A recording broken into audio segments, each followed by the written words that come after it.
어떤 분이신지 궁금합니다. 일단 저에 대한 소개를 좀 간단하게 드리면 저는 현재 평범한 직장인이고 서울의 이제 3대 업무지구라고 하죠. 광화문, 여의도, 강남 중에 한 곳을 매일 아침 출퇴근하는 직장인이고요. 사실 제 닉네임이 너울인데 사람들이 처음에 저를 이렇게 책으로 접했을 때 제가 여자분인 줄 알았대요. 왜냐면 제 책이 색깔이 보시다시피 노란색이거든요. 닉네임도 약간 좀 중성적인 이미지가 있고, 근데 저는 남자입니다. 이제 흔히 사람들이 말하는 전형적인 흙수저 출신이에요. 저는 이제 흙수저를 크게 세 가지 관점으로 보는데, 첫 번째로 제 스스로 내가 과연 어느 정도 급여를 받고 있고 내가 어느 정도 종잣돈을 갖고 있나의 관점에서 좀 흙수저를 판단하고, 두 번째로는 그러면 나의 가족의 관점에서 내가 어떤 어려움이 있거나 도움이 필요할 때 과연 도와줄 수 있는 여건이 되는가, 그 부분의 입장으로 봤을 때도 저는 흙수저였고, 마지막으로 그러면 반대로 가족의 관점에서 내가 가족을 도와줄 수 있는, 그러니까 가족 스스로가 혼자서 앞으로 노후를 준비할 수 있는 여건이 되는가 라고 했을 때 저는 아니라고 생각을 했어요. 그래서 이 세 가지 관점에서 봤을 때 저는 전형적인 흙수저 출신이었고, 좀 이런 생각이 들더라고요. 이게 기록에 남잖아요. 기록에 남다 보니까 앞으로 향후에 2, 3년 뒤에 내가 했던 말에 대해서 과연 내가 확신을 갖고 그거에 대해 책임질 수 있을까, 이런 사실 걱정을 했었는데, 한편으로는 저는 보통 이제 투자를 할 때 과거와 현재를 경험으로 미래를 대응하는 투자를 하고 있고, 이런 저의 생각과 의견들을 좀 여러분들 앞에 공유를 함으로써 그래도 이제 막 투자를 하시는 분들, 또는 투자를 이어가시는 분들, 또는 앞으로 투자를 하실 분들에게 그래도 조금이나마 좀 도움이 됐으면 하는 바람에 오늘 이렇게 출연을 좀 결정하게 됐습니다. 아니, 아까 그 세 가지 조건 다 흙수저라고. 예, 맞습니다. 세 가지 다요? 아, 예. 저는. 아니, 근데 좋은 직장이시거든요. 3대 업무지구에 지금 출퇴근하시는 거면. 네, 맞죠. 좋은 직장이긴 한데, 사실 평균적인 급여를 받고 있는 직장인으로서 뭐 가족을 도와줄 수 있는 상황도 아니었지만, 제가 도움받을 수 있는 입장도 아니었고, 실제로 뭐 결혼을 하고 나서도 가족으로부터 도움을 받았던 적은 없고요. 그래서 그런 관점에서는 정말 바닥부터 시작했다라고 좀 말씀을 드리고 싶고. 보니까 이게 20대 때 이게 가능한가? 월세 20만 원짜리 원룸에서 가족들하고 사셨어요? 그렇죠. 20대 때 이 말씀을 좀 말씀을 드리면, 이거는 제가 20살 초반, 23살 때 일어났던 일인데, 예. 당시 제가 군대를 전역하고 저희 아버지께서 카센터를 운영하고 계셨거든요. 그 카센터 옆에 저희 집이 있었어요. 한 30평대 되는 집이었는데, 그 옆집에서 쓰레기를 태우다가, 그 당시에 이제 저희가 시골에 거주를 했었는데 옆에 쓰레기를 태우다가 불이 났던 거예요. 불이 나면서 그 집이 전소를 하게 됩니다. 전소? 예, 완전히 사라진 거죠.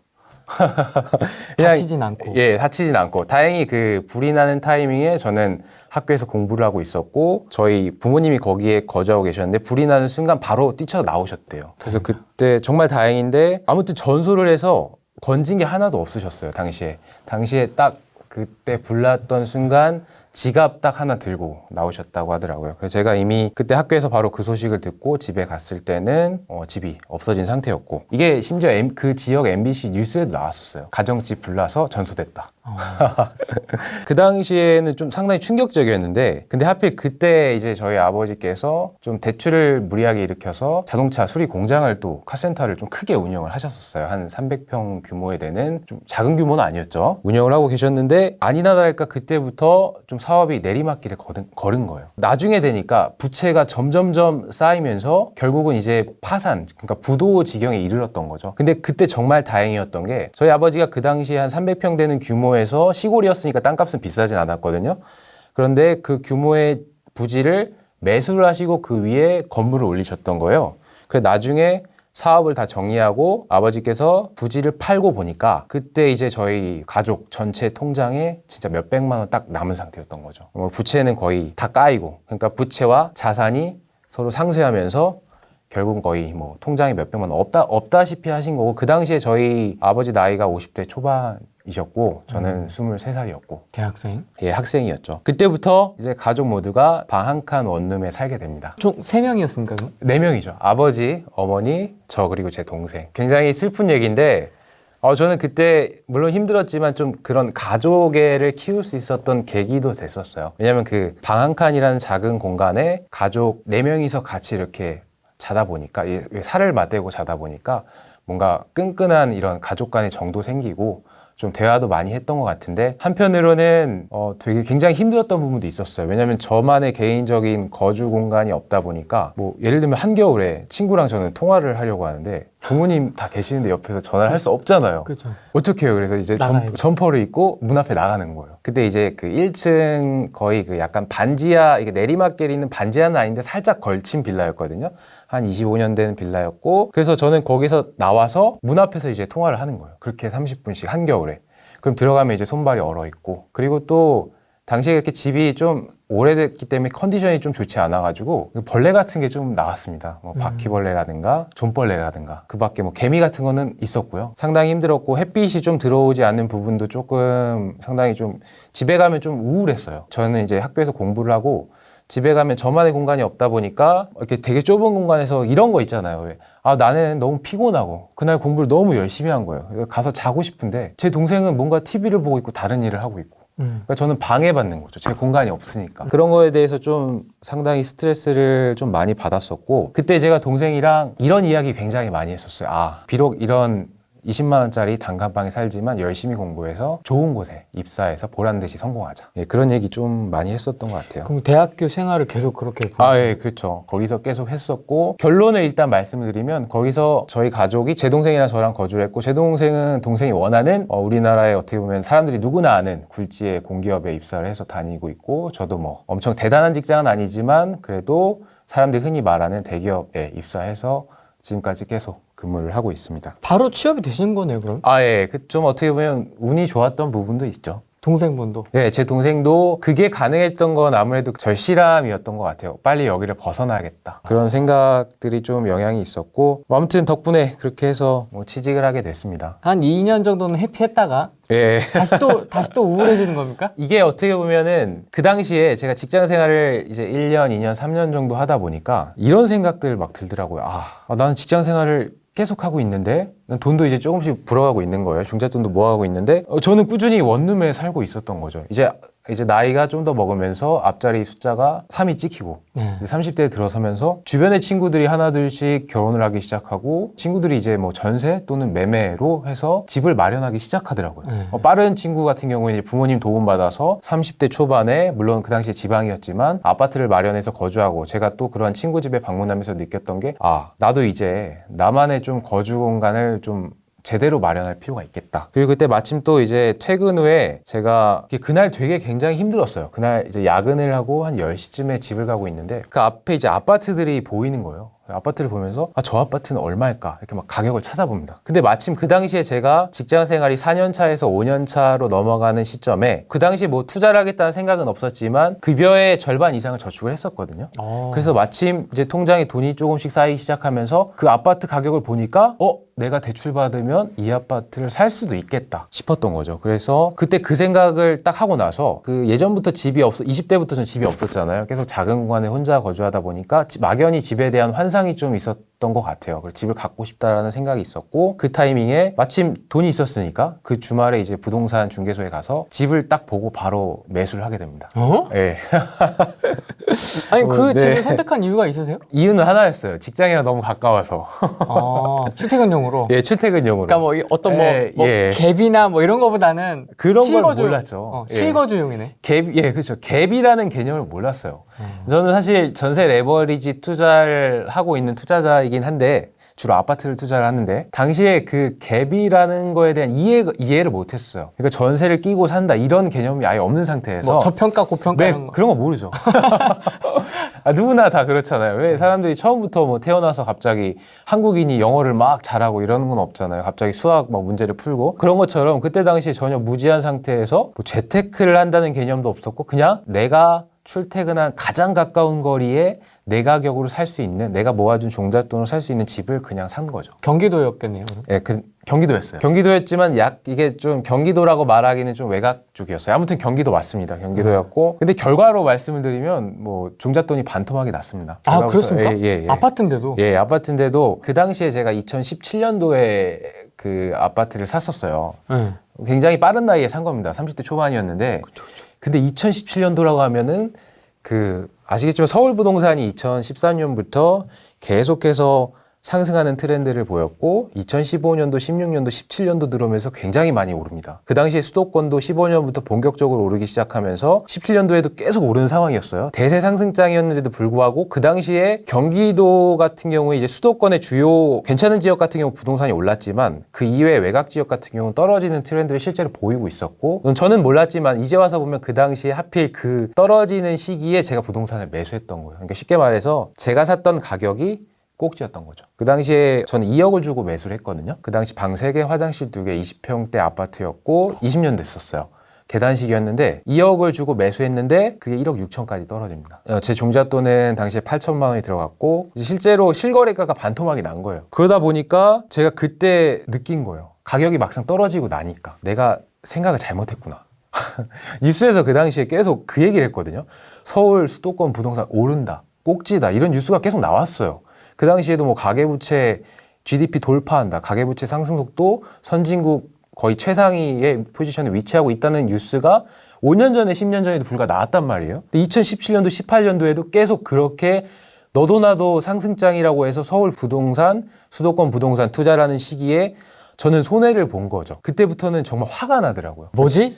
그러니까요. 이거 뭐지? 제 스스로에 대해서 화가 나는 거예요. 제 주변의 친구들, 실제로 당시에 서울 수도권에 거주하던 친구들은 가격이 올랐습니다. 그런데도 불구하고 저는 상대적으로 가격이 떨어지는 걸 제 눈으로 봤고 그때부터 이제 본격적으로 공부를 좀 하기 시작했던 것 같아요. 나는 왜 이 아파트를 이렇게 결정을 했을까? 내가 잘못한 건 진짜 뭘까? 그러면서 하나 둘씩 이유를 찾게 됩니다. 공부를 하기 시작하고 그 공부를 하는 방법에는 굉장히 여러 가지가 있어요. 가장 빠른 방법은 주변 사람들을 통해서 빠르게 내 주변에 이미 경험을 먼저 했던 사람들, 가장 가까운 가족이에요. 가족 주변, 뭐 친척 주변을 이용해서 좀 어떻게 투자를 하셨고 어떻게 돈을 벌으셨냐라고 하면서 조언을 구하고 그 조언을 나에게 좀 적용도 해보고 이런 방식이 가장 베스트인데 당시 저는 제 주변에 그런 사람들이 전혀 없었어요.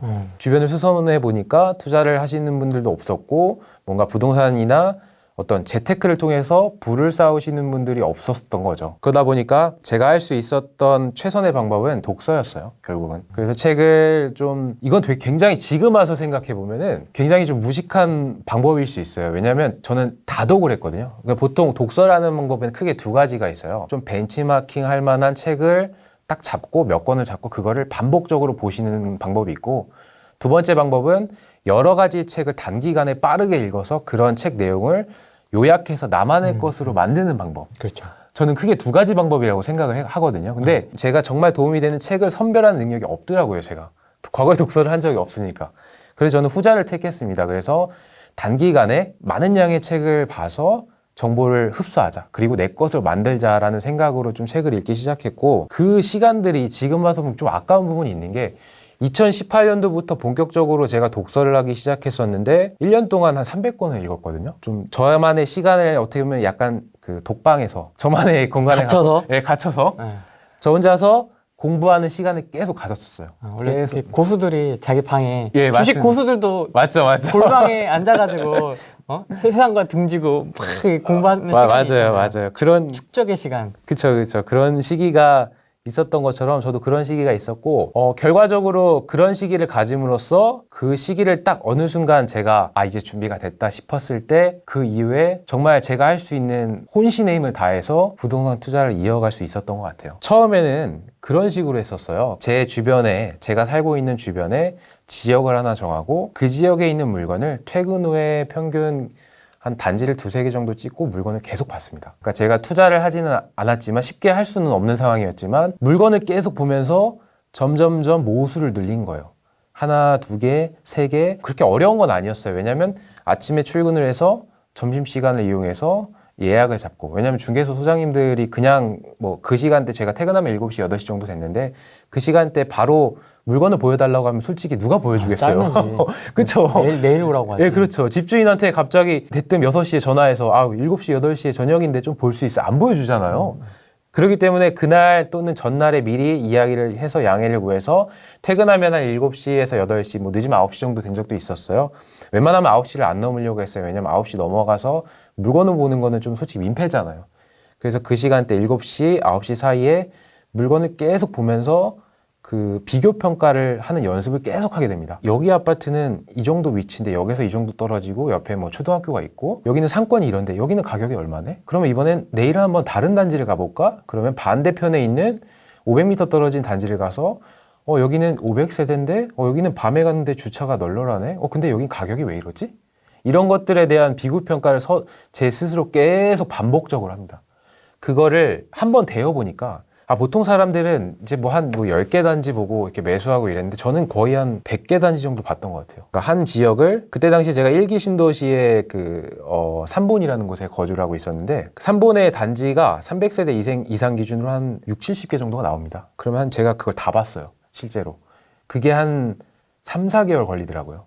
그래서 3, 4개월 동안 그때는 제가 절실했으니까 그렇게 할 수밖에 없었어요. 정말 간절했어요. 내가 이거 안 하면 후퇴는 없다. 왜냐면 이미 제 인생이 종잣돈이 반토막 나면서 너무 뒤처져 버리는 거예요. 아니 근데 파신 건 아니잖아요. 팔았죠. 아 진짜요? 네, 그때 저는 팔았어요. 떨어진 상태에서? 예, 떨어진 상태에서 팔았어요. 왜냐하면 왜 팔았냐면 그걸 팔지 않으면 다른 물건을 살 수가 없었어요. 왜냐면 종잣돈이 없었으니까. 그러면 저는 그때 선택을 해야 됐었거든요.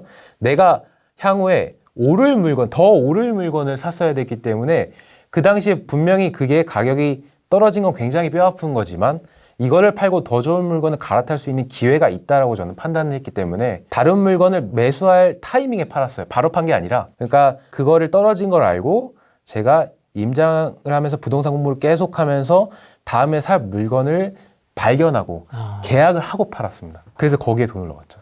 이 첫 번째 물건이 굉장히 중요한 의미가 있네요. 네, 중요한 의미가 있죠. 왜냐하면 보통 지금 예를 들면 2013년부터 보통 지금 요즘 한참 투자를 하시는 평균 나이대들이 공격적으로 하시는 분들이 이제 대부분 30대예요. 한창 가정을 꾸려가고 이제 막 좀 사회에서 본격적으로 활동하는 시기가 30대거든요. 그분들이 어떻게 보면 내 집 마련에 대한 열망이 굉장히 강하고 근데 그분들이 사실 투자를 이렇게 좀 꾸준히 하시는 분들이라고 보는데 저도 마찬가지였죠. 30대 나이였고 그리고 공격적으로 투자를 하는 상황이었기 때문에 그 당시에 오르는 물건에 대한 확신이 있었기 때문에 그 물건을 매도하고 샀다고 보시면 돼요. 사실 그 당시 저만의 투자 공부를 한 1년 정도 꾸준히 했기 때문에 사실 가능했던 부분이고 만약에 공부를 하지 않았다고 하면은 쉽게 그렇게 결정을 내리진 못했을 것 같아요. 왜냐하면 제가 했던 당시에도 가격이 좀 어느 정도 와 있었거든요, 사실. 그러면 그 두 번째 네네. 투자부터는 좀 이렇게 이제 내 계획대로 좀 이렇게 자산 형성에 좀 많이 도움이 되셨나요? 두 번째, 세 번째 이렇게 좀. 예, 두 번째를 하면서는 많이 올라줬죠. 그리고 두 번째 제가 물건을 샀던 것도 공인중개사분이셨거든요. 그분이 그 분양권을 한 2, 3년 동안 갖고 계셨던 거예요. 분양권 가격이 안 오르니까. 저는 그래서 그분이 왜 파냐고 물어보니까 뭐 개인적인 사정에 의해서 뭐 저층이라서 매도를 한다는 이야기를 들었고 실질적으로 저는 그걸 매수하고 결론적으로는 좀 가격이 그것도 좀 많이 올라줬고 그분은 이제 지겨워서 던진 거네. 예, 그분은 쉽게 말하면 그때 세대 수가 굉장히 좀 300세대 이하로 좀 작은 신축이었는데 가격이 그동안 몇 년 동안 분양을 하고 나서 가격 변화가 없다 보니까 개인적으로는 좀 이제 질린 거죠. 그래서 그분은 매도를 하셨던 걸로 기억하고 그 이후에도 좀 그런 물건들을 좀 저평가된 물건들을 샀던 것 같아요. 근데 제가 샀던 물건들은 하나같이 그런 특징들이 있었어요. 다 사연이 있어요. 그러니까 뭐 매도할 때 어떤 분들은 또 비과세 때문에 파시고 그러니까 쉽게 말하면 금매였죠. 금매 물건 위주로 최대한 좀 제가 경매를 사실 같이 공부했었는데 경매 시장을 딱 가서 이제 물건을 사려고 보니까 입찰가가 그냥 그 매매가의 100% 이상 나오는 거예요. 그러다 보니까 이건 아니다. 지금 타이밍은 아파트 경매 타이밍이 아니다라고 싶어서 저는 금매 컨셉으로 좀 부동산을 하나씩 매수를 하면서 좀 자산을 좀 쌓아갈 수 있었던 것 같아요. 투자 경험이 좀 있는데. 그렇죠. 짧은 기간에 현금이 한두 개 태우면 없어지잖아요. 그렇죠. 어떻게 그럼 하셨어요? 그 이후에는? 처음에는 제가 가용할 수 있는 현금으로 제가 살 수 있는 물건을 샀고 그리고 저는 그 물건을 살 때 그 생각을 했어요. 제가 예를 들면 1억을 투자를 해요. 그러면 저는 전세 레버리지 투자, 갭 투자를 했는데 매매가가 5억이고 예를 들면 전세가가 4억이면 제 종잣돈 1억이 들어가는 거거든요. 그러면 저는 그 4억의 전세가 빠르게 5억이 될 수 있는, 빠르게 회수할 수 있는 그런 물건들 위주로 좀 매수를 했었어요. 전세가가 빠르게 치고 올라오는 그렇죠. 지역들을 그 당시에 제가 봤던 그 시장 사이클은 좀 전반적으로 오르는 사이클이었고 전세가와 매매가 같이 오르는 형국이었거든요. 공급이 좀 부족했던 부분도 있고 전세 물량도 좀 줄어드는 모습을 봤고 그래서 전세가 연장되면서 좀 빠르게 회수를 했고 그걸로 인해서 재투자를 할 수 있는 그런 투자를 했고 직장인의 가장 큰 장점은 신용이거든요. 뭐 물론 엄청난 금액은 아니지만 직장인이 할 수 있는 가장 큰 장점이 신용이라서 당시에 제가 레버리지의 이제 양대산맥이라고 할 수 있는 직장인의 양대산맥 신용대출 마이너스 통장이 있거든요. 네, 그래서 저의 투자 기준에서 상당히 하이 리스크 하이 리턴이 맞아요. 분명히. 왜냐하면 레버리지를 풀로 일으켜서 투자를 하는 거니까. 근데 그 당시에 저는 좀 어느 정도 공부를 그 전에 이미 좀 충분히 해놨다고 판단을 했고 확신이 있었기 때문에 때로는 좀 그런 레버리지를 좀 많이 활용해서 물건을 사기도 했고 그리고 실제로 제가 그 와중에 제가 처음에 투자했던 물건을 중간에 매도를 해서 또 어떤 돌려받기도 하고 그리고 다시 전세금이 올라주면서 회수를 한 부분도 있었고 그러다 보니까 투자를 계속 조금씩 이어갈 수 있었던 것 같아요. 전세가 치고 올라가는 물건들을 최대한 잘 선별해서 그렇죠. 실투자금을 최소화하고 그렇죠. 또는 2년 후에 또 회수할 수 있는 그렇죠. 정도의 맞습니다. 어떤 물건들을 서칭을 좀 하는 네. 편이시고 네. 그다음에 이제 우리 직장에 다니는 이유, 우리 재직의 이유가 사실 신용대출이잖아요. 그렇죠. 가장 큰 이유 중에 하나죠. 뭐 네. 그게 꼭 최고의 이유는 아니지만 네. 우리 네. 적폐 쪽에서는 사실 네. 월요일날 그지 같은 기분에도 그렇죠. 대출금이 있어가지고 사실 그렇죠. 네, 그것 때문에 저도 직장을 다니는 부분도 사실 부인은 못 하겠습니다. 영향이 분명히 있습니다. 그렇게 네. 해서 전세금과 신용대출이나 이런 것들을 활용을 해서 네. 투자를 이어나가셨군요. 네, 맞습니다. 저는 일단 좀 싸게 사자는 방식이에요. 그러니까 가격이 싼 거를 굉장히 중요시 생각했었고 그래서 좀 수익률 비교를 굉장히 많이 했었어요. 어떤 식으로 했냐면 연식을 이렇게 구분을 해가지고 예를 들면 2015년부터 2020년도까지의 그런 어떤 특정 지역 아파트의 가격 상승률 또는 다른 지역의 또 2015년부터 20년도의 그 가격 수익 상승률 그러니까 가격이 A 지역은 뭐 2억이 오르고 B 지역은 1억이 오르고 이런 차이가 있죠. 그런 차이들에 대한 비교를 굉장히 많이 했었어요. 그리고 모수를 많이 두고 100개, 200개 그러니까 여러 가지 아파트를 복합적으로 계속 비교를 해보면서 저렴한 물건을 찾는 연습을 계속 했었고 그리고 당시에 투자할 때 그런 부분은 많이 내려놨었어요. 지금 시장이 이제 막 상승을 시작하는 타임은 분명히 아니었거든요. 가격이 많이 어느 정도 올라주는 사이클이었고 그렇기 때문에 정말 모든 사람들이 좋아하는 지역에 물건을 사자는 생각을 버렸던 거죠. 실제로 살 수 있는 물건이 아니었고 제가 예를 들면 뭐 1등에서 100등의 물건이 있는데 1등 물건을 사려고 해요. 제가 당시에 갖고 있던 30대 초반이었고 저는 이미 종잣돈도 반토막이 났고 제가 갖고 있는 시드머니는 분명히 한계가 있었는데 제가 무리해서 1등 물건을 샀다면 계속 투자를 이어가지 못했을 수도 있는 거죠. 수익률 관점에서는 굉장히 낮은 거예요. 그래서 저는 그런 게 아니라 한 1등에서 100등이 있다면 한 50등 정도의 물건을 사서 그게 20등, 30등까지만 올라가줘도 저는 괜찮은 투자라고 생각을 했어요. 제 스스로 많이 그런 기준을 많이 내려놨던 거죠. 이게 굉장히 중요한 게 지금 수도권 서울 같은 경우에는 최근 기준으로 12억을 돌파했잖아요. 수도권 같은 경우에는 7억을 넘었고 그럼에도 불구하고 저는 여전히 수도권 같은 경우에는 투자할 지역이 좀 있다고 좀 말씀드리고 싶어요. 지금도? 네, 지금도 있습니다. 충분히 투자할 만한 지역이 있고 지방에도 굉장히 기회가 많아요. 지금도. 왜냐하면 제가 이렇게 말씀드리는 이유가 뭐냐면 제가 투자했을 당시가 2, 3년 전이기 때문에 그 당시에도 상당히 서울 같은 경우는 그 당시에 여러분들 좀 만나게 되는데 주변에 투자하시는 분들이 이제 하나둘씩 만나게 됩니다. 만나면서 그분들 중에서 일부는 서울 아파트 매도하신 분들 계셨어요. 많이 올랐다고. 왜냐하면 저희가 2017년도에 서울 아파트 평균가가 6억 정도 됐거든요. 근데 21년도에 12억이 넘어갔단 말이에요. 근데 그 당시에도 이미 아파트가 2배 이상 오른 지역이 서울에 굉장히 많았어요. 2018년도, 19년도에. 그래서 사람들이 그때 얘기했던 게 꼭지다, 이거. 특히 2018년도에. 그 사람들이 특히 2014년도, 14년도에 매수하시고서 2018년도, 19년도에 매도하신 분들 굉장히 많아요. 근데 저는 그 타이밍에 투자를 시작했단 말이에요. 어떻게 보면 굉장히 늦은 타이밍이에요. 그럼에도 불구하고 제 나름대로 저의 원칙에 따라서 투자를 했고 결론적으로 말씀을 드리면 어느 정도 성과가 났고 사람들한테 저의 생각과 의견을 좀 얘기하게 되고 그런 관점에서 여러분들한테 말씀을 드리고 싶은 건 기회는 있다. 여전히 기회는 있다. 단 예전만큼의 드라마틱한 수익률을 기대하기보다는 지금보다 좀 더 나은 상황, 좀 더 자산을 축적하는 관점에서 보면 저는 여전히 투자는 유효하다라는 말씀을 드리고 싶습니다. 지금도? 예, 지금도 2021년 12월? 예, 지금도 2배, 3배 이런 수익률을 기대하기는 어렵지만 이따가 좀 말씀을 또 드릴게요. 어디가 좋다고 충분히 기회는 있다고 말씀을 좀 드리고 싶습니다. 항상 이런 내 집 마련이나 투자를 하실 때 보통 사람들은 그 물건 하나에 탁 꼭 집어서 난 여기를 살 거야 라는 이런 생각 굉장히 강해요. 왜냐면 그 물건이 어떤 자기가 봤을 때는 최고의 물건인데 저는 항상 그렇게 투자를 하지 않았고 최소 3가지 정도의 대안을 가지고 그 지역의 물건을 선정을 했었어요. 왜냐면 제가 첫 번째 물건을 가서 매수를 하려고 봤는데 이게 협상이 잘 안 될 수도 있고 그 시장이 대세 상승장이면 집주인이 물건을 거둘 수도 있어요. 그리고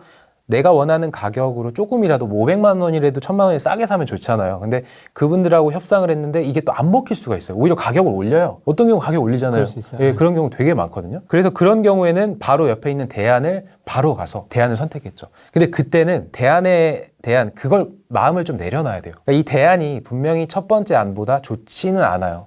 조금 떨어지는 부분이 있지만 큰 그림으로 봤을 때 유사하거든요. 그래서 그런 부분에 대해서 좀 스스로가 어느 정도 내려놔야 되고 그렇게 해서 저는 그 사이클에 적절하게 좀 들어갈 수 있었던 것 같아요. 제가 만약에 대안이 없었다면 아무래도 그 사이클 대안이 없어서 제가 포기를 했을 수도 있거든요. 그래서 저는 대안을 항상 갖고 이렇게 가치 있는 물건을 판단하시라고 좀 말씀을 드리고 싶고 마지막으로 좀 말씀드리는 거는 이제 금매 잡는 노하우를 좀 한번 말씀을 드리고 싶어요. 부동산을 일반적인 직장인이 솔직히 경매나 이런 경매와 같은 방법으로 투자를 하기는 굉장히 쉽지가 않아요. 왜냐하면 시간을 내야 되고 제가 입찰을 참여해야 되고 그래서 그런 부분 때문에 저는 아예 그쪽은 일단 배제하고 내려놓고 아예 그냥 처음부터 시작부터 이건 아니다 내 영역이 아니다 라고 해서 제가 할 수 있는 가장 대중적인 아파트 위주로 투자를 했었고 제가 금매를 어떻게 잡았냐면 저는 이제 제가 생각했던 금매의 기준은 실거래가에 준하는 호가였어요. 요즘에 보면은 막 호가 좀 실거래가랑 차이 많이 나는 지역 있잖아요.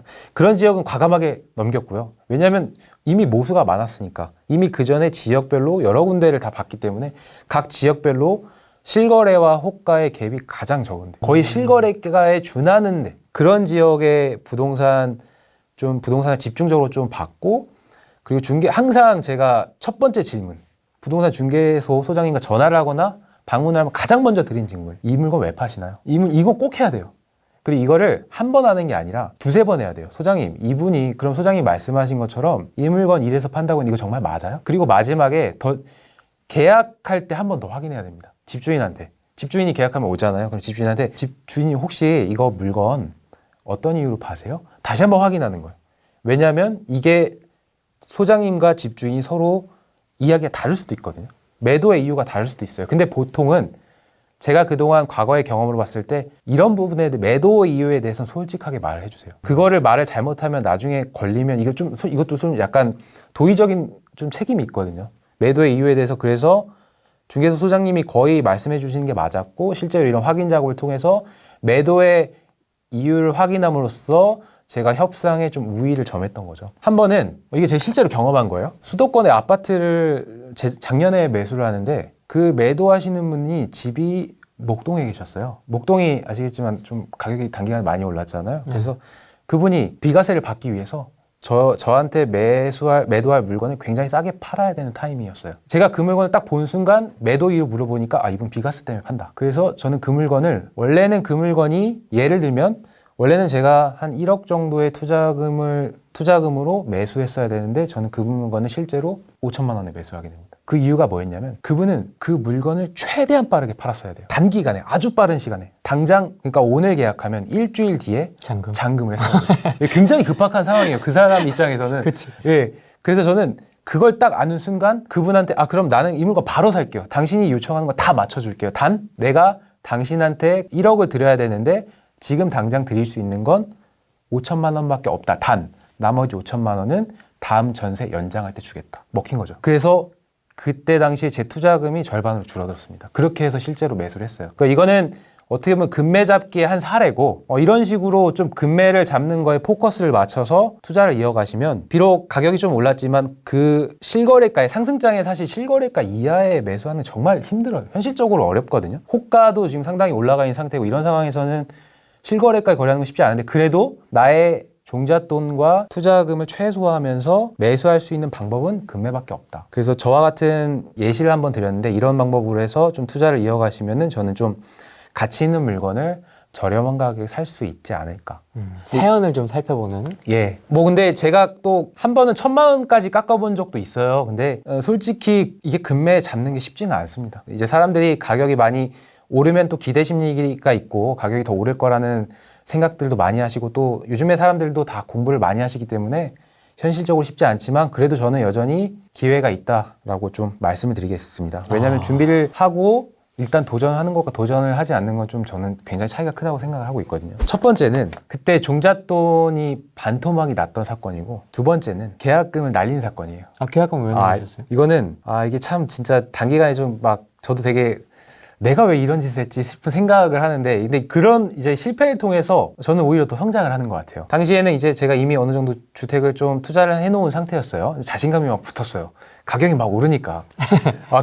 그래서 왜 그렇잖아요, 사람들이. 물론 사실 그 당시에도 굉장히 막 마치 그 돌다리, 분명히 이게 쓰러지지 않을 돌다리인데도 막 제가 톡톡톡 두들기면서 투자를 이어갔음에도 불구하고 조금 자신감이 붙기 시작하면서 그래, 내가 했던 이런 방식들이 이게 맞구나. 그래서 이제 제가 그 2018년도, 19년도에 막 임장했던 지역 중에 한 지역, 지방이에요. 한 지역의 아파트를 보게 됩니다. 그 당시에 그 아파트가 가격이 일단 굉장히 쌌어요. 근데 제가 그 부동산을 이렇게 쭉 그쪽 지역 시세 흐름을 딱 보면서 느낀 게 매물이 없네? 첫 번째 느낀 건 매물이 없는 거예요. 매물의 급격한 감소는 즉 그 거래량이 많아졌다는 얘기거든요. 몇 달 전에 제가 봤던 그 지역과 몇 달 후에 봤던 지역에, 예를 들면 아주 이게 사람들이 이게 되게 어렵다고 생각하는데 아주 심플하게 확인할 수 있는 방법이, 예를 들면 오늘 제가 어떤 A 지역에 한 10개 단지 정도의 매물을 다 더해봐요. 그럼 한 200개 정도가 나와요. 근데 이제 6개월 뒤에 똑같이 내가 봤던 A 단지의 매물을 다 더해봅니다. 50개가 안 되는 거예요. 매물이 확 줄었죠. 그때 제가 느꼈죠.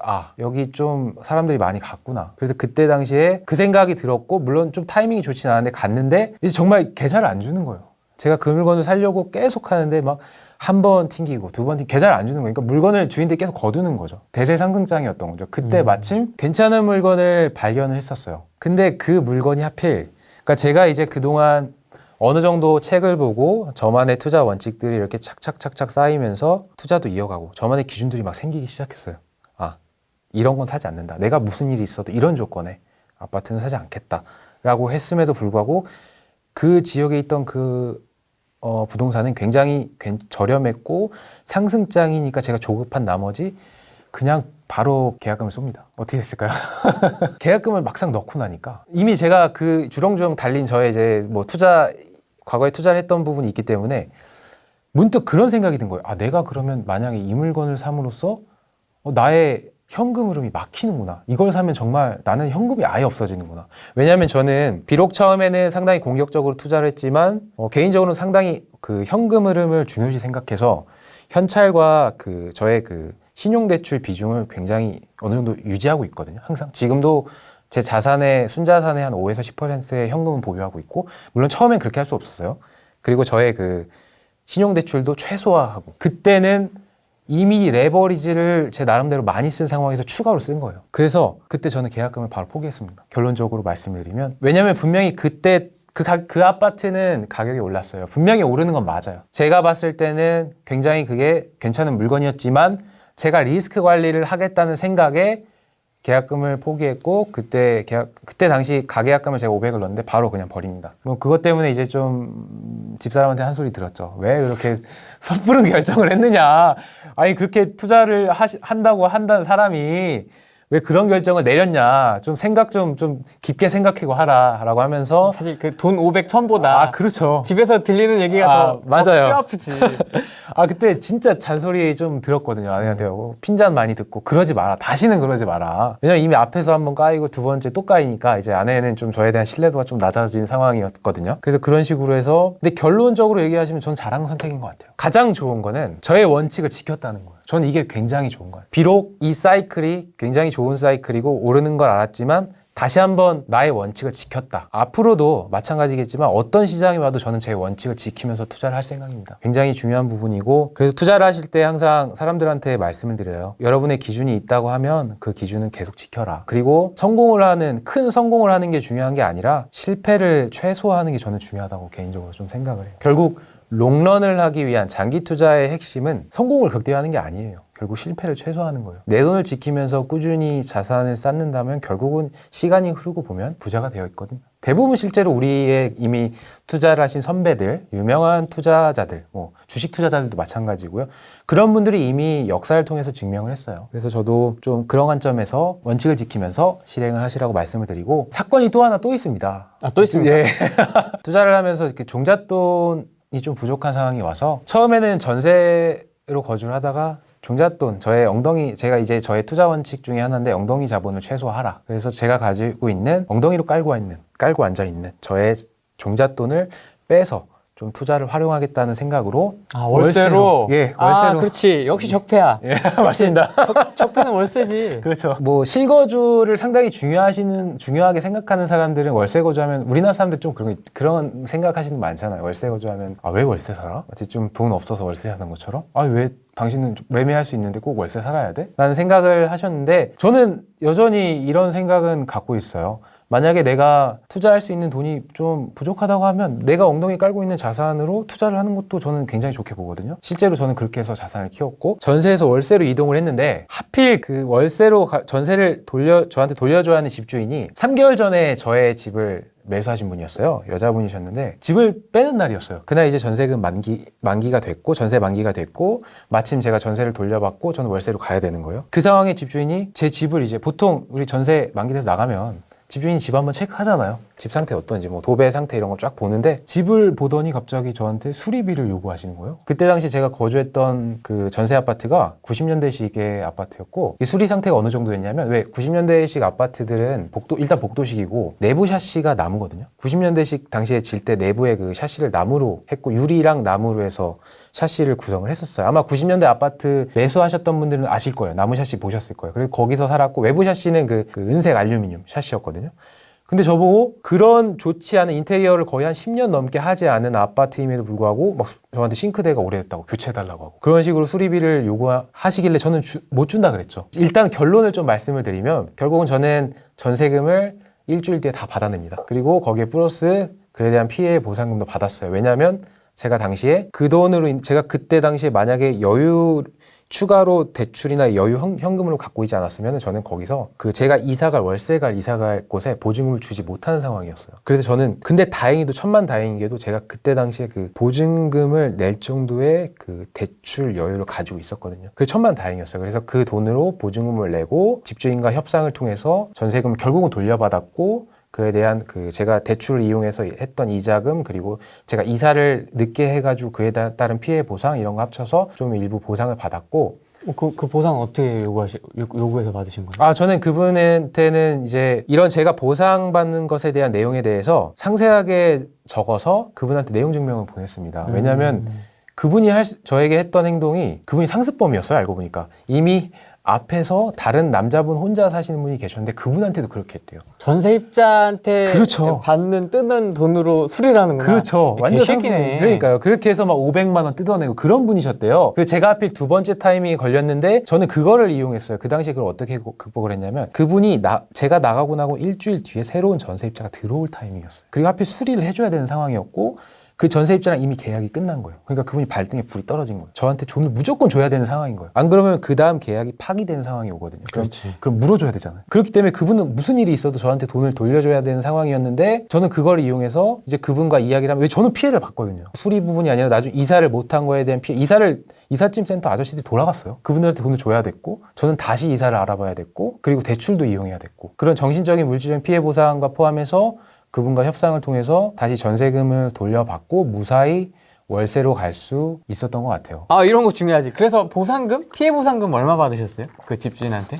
저는 500만 원 받았습니다. 그 당시에 제가 1000만 원, 2000만 원 불러도 되는 상황이었는데 제가 이렇게 계산을 쫙 해보니까 이사 비용, 이사를 못한 거에 대한 리스크 그리고 제가 대출 이자, 정신적인 피해 보상 이런 것들을 다 중개비 이런 거 다 고려해서 저는 합당한 가격으로 판단을 했고 그 당시 500만 원 불렀고 500만 원으로 좀 협상을 했고 덕분에 잘 해결은 된 것 같아요. 그래서 제가 이제 그 사건을 통해서 느낀 게 딱 하나 있다면 그건 바로 플랜 B예요. 항상 제가 당시에 협상의 우위를 점할 수 있었던 또 하나의 이유는 제가 그때 당시 신용대출의 여유분을 가지고 있었어요. 월세로 이사 갈 때 충분히 먼저 메꿀 수 있는 여유가 있었다는 거예요. 제가 처음에 투자할 때 종잣돈이 반토막이 났잖아요. 8천만 원이 4천만 원이 됐고 그 당시에 투자할 당시 종잣돈이 5천만 원밖에 없었어요. 처음에는. 그렇게 막 전형적인 흑수저 출신이었고 없는 돈에 투자를 했기 때문에 현금은 이미 없는 상태였고 그때 당시에 만약에 대출을 무리해서 다른 곳에 뭐 어떤 투자를 했거나 했다면은 저는 그분이 요구하는 대로 수리비를 줘야 되는 상황이었어요. 어쩔 수 없는 상황이. 근데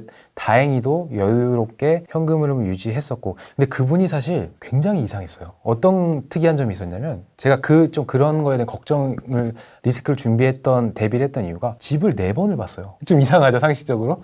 4번? 처음에 매수할 때 한 번, 그 다음에 세입자 중간에 집 체크한다고 한 번, 그 다음에 자기 혼자 또 본다고 한 번, 그 다음에 이번 세입자랑 그 새로 들어올 세입자랑 인테리어 관련돼서 협상할 게 있다고 한 번 더 본 거예요. 이상하잖아요. 그리고 저한테 막 그런 되게 굉장히 늦은 시간에 9시, 10시에 갑자기 전화 와서 집을 볼 수 있냐고. 사전에 이야기를 안 하고.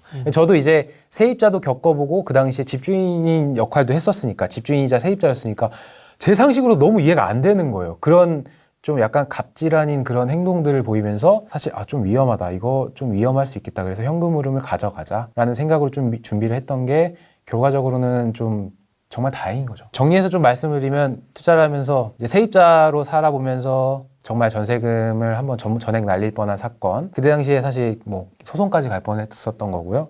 두 번째로 뭐 종잣돈 날린 거, 그리고 계약금 잃어본 거. 그렇게 3가지를 남들은 사실 뭐 요즘 막 분양권에서 막 투자해서 돈 버시고 뭐 시세 상승으로 인해서 이렇게 지금 부동산 수도권 같은 경우에 매수하면 가격이 올라주는 지금 같은 상황 속에서도 저는 좀 이런 좀 안 좋은 경험들이죠. 좀 슬픈 경험들을 하다 보니까 사람들은 저한테 굉장히 공격적으로 투자를 했다라고 말하지만 절대 그렇지 않았어요. 상당히 보수적으로 안정적으로 운영을 하고 좀 긴 관점에서 당장 내년, 내후년에 막 가격이 올라서 물건을 팔고 이런 게 아니라 한 번 사면 팔지 않겠다라는 생각으로, 그리고 내가 이 물건을 팔았을 때 대안이 있을 때 팔겠다라는 생각으로 좀 계속 투자 같은 것들을 이어갈 수 있었던 것 같아요. 월세로 가는 거는 네. 그 와이프분하고 동의가 된 상태였던 거예요? 네. 동의가 됐었고, 와이프 아내한테는 대신 조건을 걸었어요. 월세를 살 때 지금보다 컨디션이 좋은 좀 더 큰 평수로 가겠다. 왜냐면 그 당시에는 처음에 90년대 아파트식의 정말 그 복도식의 주차 대수가 0.4대 정도 이하였던, 굉장히 좀 이제 차 다음날 가면은 아침에 이중주차 돼 있고, 테트리스하고 막 가끔씩 차 긁혀 있고 막 화나잖아요. 아침에 막 전화 오고, 일요일 날 아침에 차 빼달라고.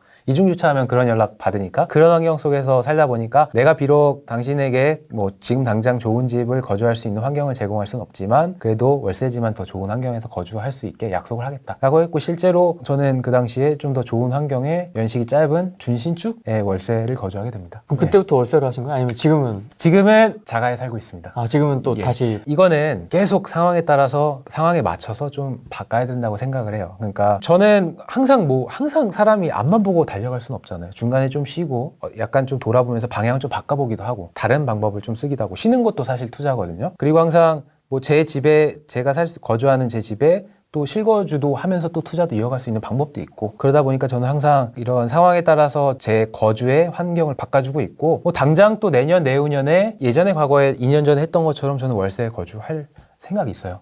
그런 거에 대한 사실 편견이 전혀 없습니다. 내가 월세를 거주하고 내가 전세를 거주하고 자가를 거주하고 이거는 사실 중요하지 않아요. 그런 거는 사실 중요하지 않고, 진짜 중요한 건 내가 과연 이 시장에서 시간이 흐를수록 시장의 수익률에 평균 이상의 수익률을 기록하고 시장에서 자산을 쌓아갈 수 있고, 내 가족을 그 자산으로 인해서 내 가족을 지킬 수 있는가, 내가 내 가장으로서의 역할을 할 수 있고 내 가족이 그런 돈으로 인해서 금전적인 부분에서 힘든 삶을 살 수 있는 상황이 생길 수도 있잖아요. 그런 상황을 만들어주지 않기 위해서 계속 노력을 할 뿐이에요. 아니, 지금까지 얘기를 쭉 들어보면 흑수저에서 적폐까지. 그렇죠. 뭐 예전에 비하면 사실 상황이 나아진 건 맞죠. 왜냐면 정말 왜 그렇잖아요. 직장 생활을 보통 20대 후반에서 직장 생활 하셨잖아요. 하셨지만 저도 하고 있고, 20대 후반에서 뭐 30대 초반까지 이렇게 종잣돈을 모아봐야 얼마나 모으겠어요. 예를 들면은 얼마 전에 제 후배가 34살인데 후배가 전문직이에요. 흔히 말하는 그 대한민국 10대 사자 직업 중에 하나를 갖고 있는 후배고, 예전에 첫 직장에서 저와 같이 일했던 후배예요. 2년 동안. 근데 그 친구가 2년 동안 일하고, 그 친구는 이제 전문직을 하겠다라고 해서 자격증을 땄고, 후배가 그러는 거예요. 자기가 34살인데 5, 6년 동안 직장 생활을 했는데 1억 정도 모았대요. 급여는 굉장히 좋아요. 왜냐하면 전문직이었으니까. 그리고 직장도 굉장히 탄탄해요. 근데 사실 33, 4살 정도의 평균적인 직장인들이 모을 수 있는 돈이 그 정도예요. 사실 현실이 그래요. 1억에서 뭐 1억 5천? 그것도 진짜 사실 굉장히 괜찮은 직장에서 근무했을 때 가능한 케이스고, 그 밖에 이제 일반적인 대중적인 뭐 중소기업이라든가 좀 급여가 낮은 편에 속하는 직장에 다니는 경우에는 1억도 모으기 사실 쉽지 않죠. 그런 좀 여건 속에서 투자를 이렇게 드라마틱하게 막 성과를 내는 건 현실적으로 굉장히 쉽지 않고 저도 마찬가지로 과거에 비해서 분명히 상황이 굉장히 좋아졌지만 그렇다고 해서 무슨 막 50억대 자산가, 뭐 100억대 자산가 이거는 현실적으로 거짓말이나 마찬가지고 다만 그때에 비해서 자산도 좀 오르고 뭐 순자산도 오르고 예전보다는 좀 더 나은 상황이라는 걸 좀 말씀을 드리고 싶어요. 첫 번째로는 정책에 대한 변화예요. 많은 사람들이 지금 유튜브에서도 얘기하시고 있는데 바로 대선이죠. 가장 큰 정책의 키를 갖고 있는 사람은 바로 우리나라의 수장이 누가 되느냐. 두 개의 당이 있죠. 윤석열 후보자 있고 이재명 후보자 있는데 두 분의 공통적인 특징은 대량으로 공급하겠다는 거예요. 250만 원을 이야기를 하고 있는데 단기간에 공급 폭탄을 뿌리겠다라는 거의 연간은 거의 한 50만 원씩 뿌리는 계획인데 실제로 저희가 2018년도에도 50만 원 이상 공급을 했고 그런 수준의 공급을 계속하겠다라는 얘기인데 두 분의 또 특징이 있다면 윤석열 후보자분께서는 좀 약간 민간 위주의 공급을 하겠다라고 하는 거고 또 이재명 후보자의 또 이제 어떤 정책의 방향성은 공공을 주도로 국가가 주도하는 공급을 하겠다는 건데 둘 다 핵심은 공급이지만 조금 저는 이제 가장 제가 우려하는 게 뭐냐면 단기간에 공급을 하려면 그런 재원을 특히 공공주도 같은 경우는 재원을 마련해야 되는데 과연 그 재원을 어떻게 마련해야 하는가 이 부분에 대한 좀 물음표가 생기고 그리고 또 하나 이제 조금 걱정되는 부분이 지금 대량으로 공급을 하든 어찌됐건 재개발 재건축 위주의 민간 공급이든 공공 위주의 공급이든 그 공급을 하려면 땅이 있어야 되거든요. 그러면 과연 서울 수도권에 어떻게 땅을 마련할 것인가? 그럼 그 땅을 기존에 보유하고 있는 사람들에게 어떻게 보면 토지 보상도 해줘야 될 거 아니에요? 그분들은 어떻게 보상을 해주고 그분들은 과연 그럼 어디로 이주를 할 것인가? 왜냐하면 아파트가 단기간에 뭐 하루아침에 내일 아트 뭐팍 망치에 못 박듯이 팍 받고 끝나는 게 아니잖아요. 적어도 3, 4년 걸리는 시장인데 건설 기간을 고려해서 그러면 그렇게 봤을 때 과연 그 민간 공급을 그 아파트 공급을 했을 때 그런 걸 수요를 받아줄 사람은 얼마나 있을까? 이런 부분도 좀 상당히 좀 걱정이 되는 부분이고 그리고 특히 그분들이 이제 이주를 할 거 아니에요. 기존에 있던 분들이 이주를 하면 제가 진짜 경험을 했던 거예요. 2019년도에 지방 아파트 임장을 갔는데 그 지역이 그때 당시에 제가 그 지역에 이런 아파트를 단지를 쫙 매매가 흐름을 보면서 느꼈던 공통점이 2015년도에 꼭지를 찍었어요. 서울 수도권이 08년도부터 13년도까지 가격이 쫙 내리막길을 가고 있는데 반면에 그 지역은 그 내리막길 가는 2008년도부터 19년도부터까지 해서 15년도까지 쭉 오르는 거예요. 그래서 제가 부동산 소장님한테 그쪽 그 15년도에 꼭지를 찍고 그 이후에 하락한 그 아파트 단지죠. 소장님한테 임장을 가서 전화도 물론 그 전에 했고요. 소장님 여기 왜 15년도에 가격이 올랐어요? 소장님이 그러는 그 당시에 주변에 재개발 재건축 굉장히 많이 했대요. 그러니까 그 주변에 그 재개발 재건축 하려는 사람들이 그 구축 아파트로 몰린 거예요. 그러면서 매매가 전세가 동시에 폭발적으로 상승한 겁니다. 그리고 그분들이 이주 수요가 완공이 되고 나서 다시 돌아간 거예요. 그러면서 가격이 반영이 됐던 거죠. 제가 요번에 이런 민간 공급과 공공 공급을 대량으로 하겠다는 정책을 보면서 제가 가장 먼저 들었던 생각이 이거예요. 이 사람들이 기존에 거주했던 사람들이 분명히 다른 곳으로 이사를 가야 되는데 그러면 그 주변의 전세가는 어떻게 될 것인가 과연. 전세가가 오르면 매매가가 오르는 트렌드를 항상 보이거든요. 그 전세 물량이 씨가 마르겠다. 향후에 공급을 계속 주도적으로 내후년부터 공급을 집중적으로 한다고 하면 실제로 3, 4년 뒤에 공급이 많아질 건데 그러면 그때 되면 과연 전세 물량은 누가 그걸 책임질 것이냐. 이 부분에 대한 상당히 좀 우려를 하고 있고 그리고 이제 변동 요인의 두 번째는 저는 약간 좀 이거는 좀 굉장히 아쉬운 부분이에요.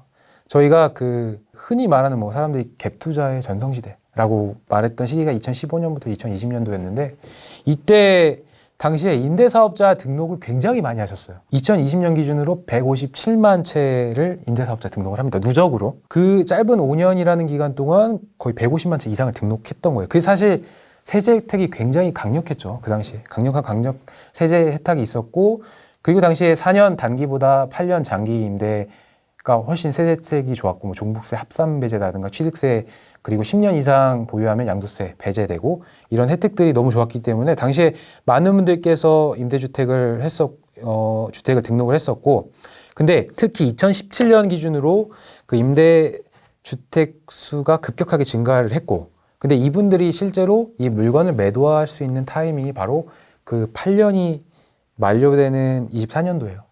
24년도, 2025년도.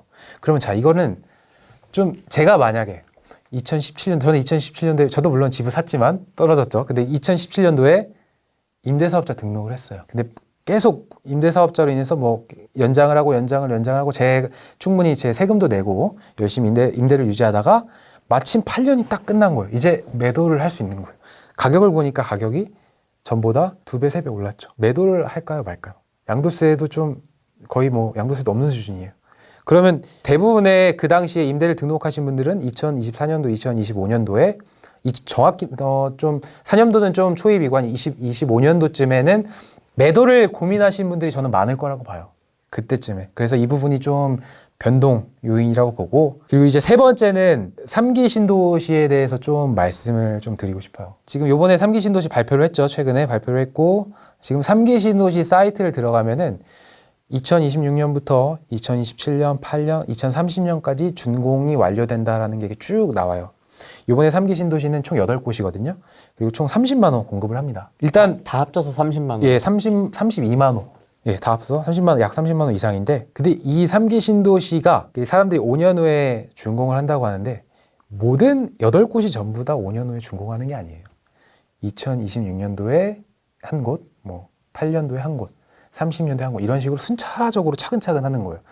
그래서 사실 3기 신도시, 특히 그리고 이 3기 신도시가 이 30만 호 중에서 절반은 공공임대고, 실제로 시중에 풀리면, 예를 들면 26년도부터 공급을 했을 때 30년까지 한다고 하면 약 5년이라는 기간 동안 실제로 민간 임대 공급으로 풀릴 수 있는 매물은 그냥 단순하게 수학적으로 계산했을 때 3만 호, 3만 호, 3만 호, 3만 호, 3만 호, 15만 호예요. 이게 과연 시장에 줄 수 있는 효과가 어느 정도일까라는 생각을 했을 때 저는 조금 좀 미비하지 않을까. 이제 반면에 이제 과거로 한번 돌아가 보면은 저희가 91년도에 5곳에, 1기 신도시죠, 우리가 아는 5곳에 30만 호를 공급하게 됩니다.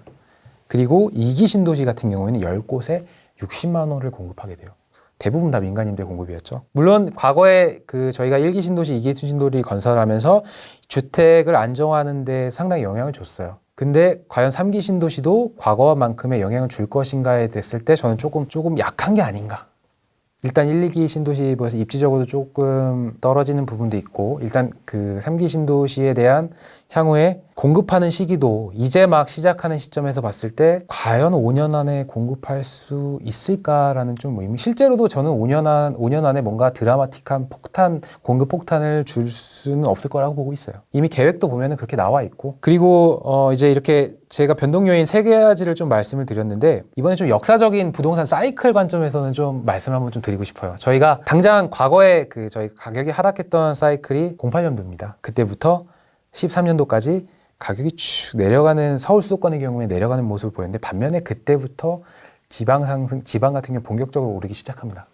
이거를 가장 쉽게 할 수 있는 방법은, 부동산을 잘 모르시는 분도 지방의 인구 100만 이상 도시를 하나 찍고 그 안에 아파트 단지 10개를 찍어보고 한 20년간의 아파트 매매가 흐름 한번 보시면은 08년도부터 쫙 오르면서 14년도, 15년도까지 계속 오르는 모습을 볼 수가 있어요. 그게 여러 개의 아파트 단지가 비슷한 패턴을 보이면 그때가 바로 상승장이었다는 거예요. 결국은 서울과 지방의 사이클이 좀 달랐던 부분이 있다는 거죠. 이제 좀 종합을 해서 한번 말씀을 드릴게요. 상승 요인의 특징은 공급 부족이에요. 수요가 많고 공급이 부족. 근데 하락 요인의 특징은 시중에 풀린 돈을 축소한다는 거예요. 근본적인 공급을 감소시킨다는 게 아니라 시중에 있는 돈들을 막겠다는 거예요. 기존에 예를 들면 단순하게 1,000만 원을 시중에 풀었다고 하면 그거를 500만 원, 300만 원, 200만 원 낮추겠다는 거예요. 결국은 근본적인 부동산 시장의 상승의 원인은, 그러니까 시장 사이클을 유지할 수 있는 대표적인 역할을 하는 거는 바로 풍부한 매매 물량과 전세 물량을 시장이 계속 제공을 해줘야 돼요. 언제든지 선택할 수 있게 만들어줘야 돼요. 소비자로 하여금 마트에 가서 장을 보는데 라면을 사러 갔어요. 뭐 여러 가지 A사, 뭐 B사 라면이 쫙 있는데 내가 살 수 있는 라면의 선택지가 많아야 된다는 거예요. 근데 그게 점점점 줄어든다고 하면 사람들은 이걸 안 사면 나는 이걸 못 먹으니까. 그런 상황을 만들어주지 말고 시장의 매매 물량과 전세 물량을 충분히 뿌림으로써, 공급을 함으로써 시장에서 소비자로 하여금 선택할 수 있는 선택지를 많이 만들어주면 그때는 굳이 내가 그거 살 필요 없잖아요, 지금. 내일 가서 사도 된다는 거예요. 그런 시장을 만들어줘야 된다는 거예요. 근데 시중에 풀린 돈을 강제로 틀어막는 개념이고, 앞으로 3년 이내에는 아파트 공급이 정말 앞서 설명드렸다시피 반토막이 난다는 현재 상황 속에서는 가격이 상승 하락이 있다면 좀 상승 쪽에 좀 더 기우는 게 아닌가, 좀 그런 개인적인 생각을 좀 하고 있고, 이제 부동산 가격이 하락하는 거에 대한 정말 실전에서, 시중에서 바로 확인할 수 있는 바로메타는 물량이거든요. 매매 물량, 전세 물량이 물량 수가 풍부히 있어야 돼요. 시장에 물건이 많아야지. 그거를 이제 사람들이 그거로 인해서 여유가 생기는데 지금은 일단 물건 수가 너무 없습니다. 이게 진짜 이거를 제가 2, 3년 전에 500세대 이상 예를 들면 수도권 같은 경우에 500세대 이상의 그 역세권 흔히 말하는 직주 근접이 괜찮은 지역에 뭐 좀 인프라도 괜찮고 상권도 있고 백화점도 있고 이런 지역에 당시에 500세대 기준으로 제가 봤던 전세 물량은 이건 저는 이제 현장에서 제가 느낀 거 그대로 말씀드리는 거예요. 500세대 기준으로 10세대 이상이 있었어요. 전세가. 매매도 보통 5% 이상은 있었어요. 전세도 마찬가지였어요. 근데 지금 그 같은 지역의 중개소를 가서 이제 물건을 쭉 보면은 일단 소장님이 저기 전세 있어요? 한 2개 정도 있어요. 매매 물량 없어요? 이거 있어요. 이거보다 싼 건 없어요. 그럼 그 다음 거래가 되는 가격은 가격이 차이가 엄청나는 거예요. 호가도 지금 뭐 가장 싼 호가와 가장 비싼 호가 차이가 굉장히 크거든요. 이게 결론적으로 말씀을 드리면 물량이 없어서 생기는 현상이에요.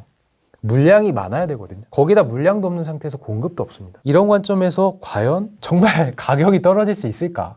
이거는 그러니까 제 자산 가격이 오르면 당연히 투자를 하신 다주택자분들께서는 좋죠. 좋은 일이죠. 실거주자 입장에서 좋은 일이지만 하락 요인을 자꾸 찾으려고 해도 일단 현장이 그런 거예요. 현장 상황이 그런 거예요. 전세의 물량을 계속 풀어주고 공부를 하다 보니까 부동산 투자를 공부를 하다 보니까 정말 아쉬운 부분이 좀 하나가 뭐냐면은 작년 8월에 임대차법이 통과를 했어요. 그죠? 임대 통과를 해서 전세 계약 기간을 이제 법적으로 2년에서 4년으로 늘렸습니다. 그렇게 전세 기간을 늘렸던 시기가 저희 그 대한민국 역사상 2번 있습니다. 한 번은 80년대 6개월에서 1년, 그리고 90년대 들어와서 그 1기 신도시 지기 직전에 그 88년도, 89년도에 그 부동산 가격이 좀 보합하다가 90년도에 폭발적으로 상승했거든요. 그때 이제 그 88 올림픽 효과로 인해서 시중에 돈이 풀리면서 경제가 좀 잘 굴러가면서 올라졌고 90년도 하필 그 타이밍에 90년도 들어와서 전세 계약 기간을 1년에서 2년으로 확 올려버립니다. 그때 지금 상황이 그때랑 좀 대잡이 되는 게 뭐냐면 제가 이제 부동산 공부를 하고 투자를 하다 보니까 그때 과거는 과연 어땠을까라는 걸 좀 혼자 알아보니까 그때 당시에 그 서울 수도권에 거주하시는 분들이 그 2년에서 1년을 올리는 바람에 평균적으로 전세가가 30%에서 60% 올라갔어요. 법안 통과되는 그 순간부터 1년 동안 폭등을 한 겁니다. 쉽게 말하면 당시에 뭐 한 1억짜리 전세를 사신 분이 1억 5천을 내야지만 전세를 거주할 수 있었고 그때 막 뉴스에 그런 내용들이 있더라고요. 제가 과거의 뉴스를 찾아보니까 전세금 폭탄으로 인해서 전세금이 오르는 걸로 인해서 자살했다. 뭐 이런 뉴스도 나왔고 실제로 그 현장은 더 심했대요. 그러니까 통계는 30%에서 50%지만 이제 통계라는 거는 최저와 최고의 중간점이거든요. 최고인 경우에는 거의 2배 가까이 오른 거예요. 그래서 그때 당시에 어떤 이야기를 했냐면 3년 전에 전세 매매를 할 수 있는 돈으로 그때 당시에 그 법이 통과되면서 전세를 거주할 수밖에 없었던 거예요. 그러니까 3년 전에 매매 가격과 3년 후에 전세 가격이 똑같이 된 거죠. 그때 사이클이 그랬다는 거예요. 근데 아니나 다를까 지금 시장을 보면서 제가 느꼈던 게 그때랑 똑같다. 그때도 그랬는데 지금도 그런 상황이거든요. 물론 아파트 말고도 투자할 수 있는 건 많아요. 빌라도 있고 오피스텔도 있는데 가장 좀 사람들이 대중적이 보는 아파트를 기준으로 특히 괜찮은 지역의 아파트를 기준으로 보면 재작년에 상반기에 전세가가 현재에 비하면 거의 막 2배씩 오른 곳이 나오기 시작합니다. 물론 실거래가 기준으로는 이미 뭐 50% 이상 넘은 데 굉장히 많아요. 이건 상당히 저는 좀 왜 하필 그 타이밍에 꼭 그런 법안을 했어야 했느냐라는 좀 개인적인 좀 아쉬움이 남습니다. 왜 그랬을까? 물론 제가 정책을 입안하고 정책을 통과하시는 분, 패스하는 그런 사람은 당연히 아니지만 평범한 사람이지만 그런 부분에 있어서는 좀 굉장히 좀 아쉬움이 남고 그게 어떻게 보면 오르는 상승장의 좀 단초 역할을 좀 했던 것 같아요. 그래서 어쨌든 정리를 좀 하자면 오른다. 떨어질 요인보다는 상승할 요인의 어떤 영향이 더 클 것으로 보고 제가 보는 시장은 예전처럼 드라마틱한 뭐 상승은 없지만 결코 하락할 수 있는 요인이 마땅히 없다. 찾으려고 해도 안 나오는 거예요 지금. 시장이 그렇다는 거예요. 그래서 나는 어떻게 해야 되냐? 우리 다주택자들 앞으로 좀 어떻게 이제 좀 몸이 많이 무거워졌거든요. 현금을 그렇죠, 많이 그렇죠. 태우면서 오기도 했지만은 세금 문제도 있고요. 또 명의 문제도 있고 뭐 결국에 그것도 세금 이야기죠. 대출 규제도 있고 뭐 좀 많이 몸이 무거워진 상태인데 다주택자분들도 이런 분들은 굉장히 해피해요. 사실 처음에 본인이 정말 제대로 된 좀 흔히 말하는 상급지 지역에 아파트를 매수하시고서 차근차근 이렇게 급지를 낮춰가면서 투자를 목적으로 착착착 매수하신 분들 어떤 본인의 계획에 의해서 예전에 뭐 15년도, 16년도부터 이렇게 꾸준히 차곡차곡 쌓으신 분들은 딱히 걱정할 게 없는 게 본인이 생각했을 때 이미 레벨 어느 정도 본인의 투자했던 물건들의 이런 레벨이 정해져 있어요. 어느 게 좀 좋고 어느 게 나쁘고. 그래서 좀 순차적으로 부채를 저는 개인적으로 지금 시장은 자산을 늘려가기보다는 저는 좀 리스크 관리를 하는 타이밍이 잠깐 숨고르게 하는 시장이 아닌가. 그래서 이미 자독직자분들께서는 너무 만약에 본인이 좀 무겁다고 하면은 떨어지는 물건들은 좀 정리를 하는 과정도 좀 필요하다. 어차피 사실 양도세를 내는 부분 상당히 뼈아프긴 해요. 근데 그런 부분을 좀 정리를 하면서 본인의 물건을 좀 정리하고 부채를 좀 줄이는, 만약 부채가 많다면 줄이는 작업을 좀 해야 할 것 같고, 근데 사실 지금 시장이 굉장히 좋은 시장이라고 말씀을 드리고 싶은데 그게 왜 그러냐면 전세가 흐름이 굉장히 좋아요. 맞아요. 네, 진짜 전세가 흐름이 너무 좋아요. 미친 듯이 올라가고 네, 있어요. 이게 진짜 전세 오름이 뭐 3년 전에 비해서 정말 전세가 많이 오른다는 얘기는 쉽게 말해서 본인이 어떻게 보면 투자를 하지 않아도 계속 현금이 생긴다는 이야기거든요. 그러니까 이제 본인이 원하지 않아도 자연스레 부채가 점점 감소하는 거예요. 전세금을 계속 받다 보니까. 다주택자 같은 경우에는 뭐 주택이 뭐 두 채, 세 채 그 이상이 있을 수 있으니까 그러다 보니까 상당히 자산이 점점 좀 견고해지게 되고 저는 항상 그런 말씀 드려요. 만약에 새로 뭔가를 매수했을 때 얻는 이익보다 매도했을 때 얻는 이익이 더 크다면 당연히 매도하는 게 맞지만 반대로 매수했을 때 이익이 더 적고 매도했을 때 이익이 더 크다면 저는 매도한다고 맞는 게 뭔데 지금 시장은 사실 취득세나 뭐 양도세 이런 거 다 고려했을 때 매도했을 때 이익이 그렇게 수익률이 좋지가 않아요. 맞습니다. 네, 정말 좋지가 않고 이미 앞서 제가 설명드렸지만 공급이 없는 건 팩트예요. 이거는 부정할 수 없습니다. 마치 그런 거죠. 코로나19를 겪었어요. 그때 마스크 가격이 막 제가 한 마스크를 3,000원에 구매한 적이 있거든요. 저도 있었던 네, 것 있어요. 같아요. 그죠. 초반에. 네, 있었어요. 그때 정말 마스크가 없었잖아요. 사람들 막 사재기하고 난리. 지금 요새 요소수 대란이라고 해서 막 가격 막 오르는 건 똑같아요. 근데 굳이 마스크 가격이 오르는 것처럼 향후에 공급이 없는 걸 아는데 내가 굳이 물건을 팔 이유가 있을까? 라는 생각. 물론 마스크 가격이 똑같아요. 마스크 가격이 300원에서 3,000원 오른 건 팩트예요. 10배 올랐죠. 부동산도 마찬가지로 거의 2배 이상 올라줬어요. 가격이 오른 거에 대한 압박감은 분명히 심리적인 요인이 있지만 그렇다고 해서 지금 같은 시장에서 내가 굳이 손해를 보가면서 수익률을 깎여가면서 굳이 매도를 할 만한 이유가 있을까 싶었을 때 저는 딱히 매도를 할 만한 이유가 없다고 봐요. 그래서 오히려 이런 시장 같은 경우에는 지난 역사적인 관점에서 보면 만약에 다주택자분들께서는 또 이런 분도 계시잖아요. 더 이상 할 물건이 없다. 근데 자기는 이제 계속 직장도 다니고 현금 흐름을 늘리다 보니까 통장에 자꾸 돈이 쌓여간다. 그런 분들 계시거든요. 통장에 1억, 2억, 3억 계속 쌓여가는 거예요. 그런 분들이라고 하면 저는 지금 타이밍에는 서울 수도권이 아닌 인구 50만 이상 지방 쪽을 좀 보시는 게 어떤가라는 좀 말씀을 드려요. 경상도 그리고 충청도 위주로 집중적으로 제가 임장을 다녔을 때 그때 당시에 제가 느꼈던 거는 이제야 지방이 오르는구나. 이제 드디어 기지개를 켜는구나.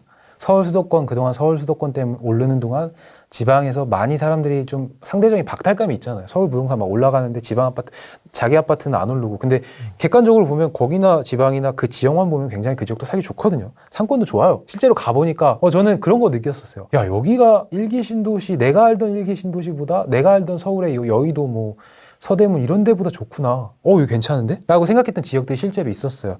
그럼에도 불구하고 가격이 굉장히 저렴한 지역이 여전히 많기 때문에 오히려 저는 지금 타이밍이 여유가 되신다고 하면 추가로 좀 매수해야 하는 타이밍이 아닌가 싶은 생각이 들고 근데 이제 또 다주택자분들 중에서 굉장히 그런 분도 있잖아요. 이미 개인 명의 풀로 써가지고 종부세 그 6억 커트 넘어가고 그쵸?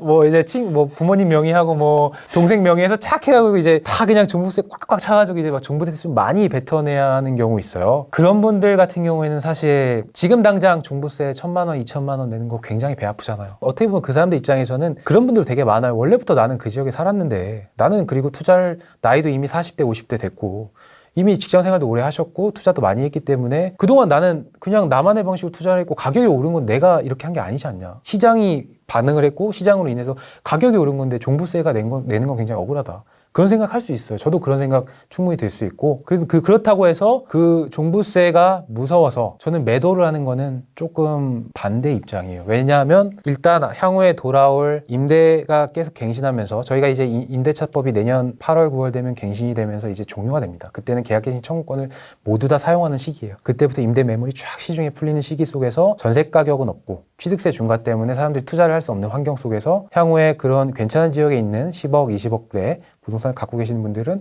딱히 매도할 이유가 없다라는 말씀을 드리고, 지금까지 단 한 번도 대한민국 역사상 유동성이 마이너스 유동성을 기록했던 적도 없고, 최저시급을 단 한 번도 우리가 90년대 600원에서 지금 9,000원 오기까지 단 한 번도 최저시급을 인하했던 적은 없어요. 동결한 적은 있었어도 인하는 없단 말이에요. 그러면 향후에 10년, 20년 뒤에 그런 지역의 부동산을 가지고 계시는 다주택자분들께서는 저는 당연히 보유라고 생각을 해요. 그걸 매도한다고 하면 저는 플랜 B가 있어야 된다는 거예요. 예를 들면 내가 그 물건을 매도해서 빌딩을 사겠다, 이런 관점에서. 왜냐하면 이미 아파트 가격대가 지금 평당 1억을 지금 넘어가고 있고, 서서히 그 1억이 마치 그 풍선 효과처럼 주변으로 쫙 퍼지면서 이젠 평당 1억이 당연한 문화가 되고 있어요. 네.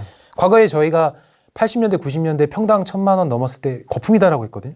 근데 그때 기준으로 지금 이미 10배가 넘었단 말이에요. 그 관점을 봤을 때 향후에 10년 뒤에, 20년 뒤에는 또 2억, 3억이 되는 날이 분명히 올 거란 말이에요. 그런 다주택자분들이라고 하면 저는 포트폴리오를 바꾸겠다는 생각을 하면 그거는 저는 맞다고 봐요. 묶어서 더 큰, 그러니까 정말 자산, 빌딩 뭐 30억대, 40억대 이런 빌딩을 산다는 관점에 있어서는 저는 뭐 시도해볼 만하다라고 말씀을 드리고, 그런 게 아니라고 하면 딱히 매도할 이유가 없다. 존버죠. 네, 존버고, 저는 나이가 30대 중반이고 이제 막 투자를 발을 담그기 시작하면서 점점점 자산을 키워가는 입장에서 보면 50억대, 100억대 자산가는 저에게는 굉장히 상당히 자산을 많이 쌓으신 분들이에요. 근데 반면에 저는 그런 생각도 드는 거예요. 나는 예전에 진짜 종잣돈 5천만 원밖에 없던 시기도 있었는데 지금 같은 상황은 나한테는 굉장히 해피한 상황이 아닌가. 그분들도 마찬가지죠. 그런 예전에 불과 몇 년 전의 과거를 생각해보면 지금 굉장히 되게 좋은 시장이거든요. 그래서 저는 좀 긍정적으로 생각하시면서 이 시장을 좀 여유롭게, 이미 좀 부동산도 많이 올라줬고, 그래서 좀 달리 한편으로 생각하면 좀 기다리면서 다시 다음 사이클 기회를 엿보면 어떨까라는 생각을 좀 하고 있습니다. 그러면 좀 더 하고 싶은 사람들은 지방 어디로 가야 됩니까? 이 부분은 좀 제가 좀 몇 군데 말씀을 좀 드릴 건데, 네. 현재 촬영하는 기준으로 네. 일단은 공급 부족 관점에서, 네. 이거는 일단 먼저 좀 말씀드릴게요. 이거는 개인 호불호가 있기 때문에 저의 개인적인 의견이에요. 저희 알아서 그렇죠. 필터링해서 듣습니다. 우리 개인적인 의견이고, 저는 이제 편견을 보고 지역을 보지 않고 우리나라 그 전반적인 그 인구 50만 이상이랑 웬만한 지역을 다 보고 있고, 그래서 앞으로 향후 3년간 공급이 부족하다는 관점에서 인구 50만 이상 도시를 봤을 때 좀 순서대로 말씀드리면, 첫 번째 제주도. 예. 많이 오르지 않았습니까? 사실 많이 오른 건 맞아요. 네. 제가 봤을 때 마지막 저점 타이밍이 올해 상반기였다고 보고 있어요. 실제로 제가 제주도 임장을 통해서 올해 중반에 제가 매수하려다가 좀 살짝 접었거든요. 가격이 좀 많이 올라주긴 했는데, 그래도 그 공급 관점에서는 정말 굉장히 부족하다. 지금 제주도를 보면은 아파트 가격은 상당히 많이 올라서 이미 수도권을 넘어가는 상황인데, 반면에 그 빌라나 오피스텔 같은 경우 좀 여전히 저렴한 물건들이 좀 있습니다. 그래서 시장이 상당히 사이클이 좋고, 그리고 두 번째로 말씀드리고 싶은 거는 창원입니다. 창원. 인구 100만 도시. 네. 이건 제 개인적인 생각인데, 창원 같은 경우에 14년도, 15년도에 가격을 꼭지를 찍었고, 18년도, 19년도에 이어서 바닥을 찍으면서 20년도, 21년도에 오면서 가격이 다시 상승해 줍니다. 그런데 창원의 그 부동산 흐름을 보면은 14년도, 15년도에 꼭지를 찍었어요. 흔히 말하는 상투 잡았다. 근데 이게 최근에 5년이 지난 21년도에 회복을 했어요.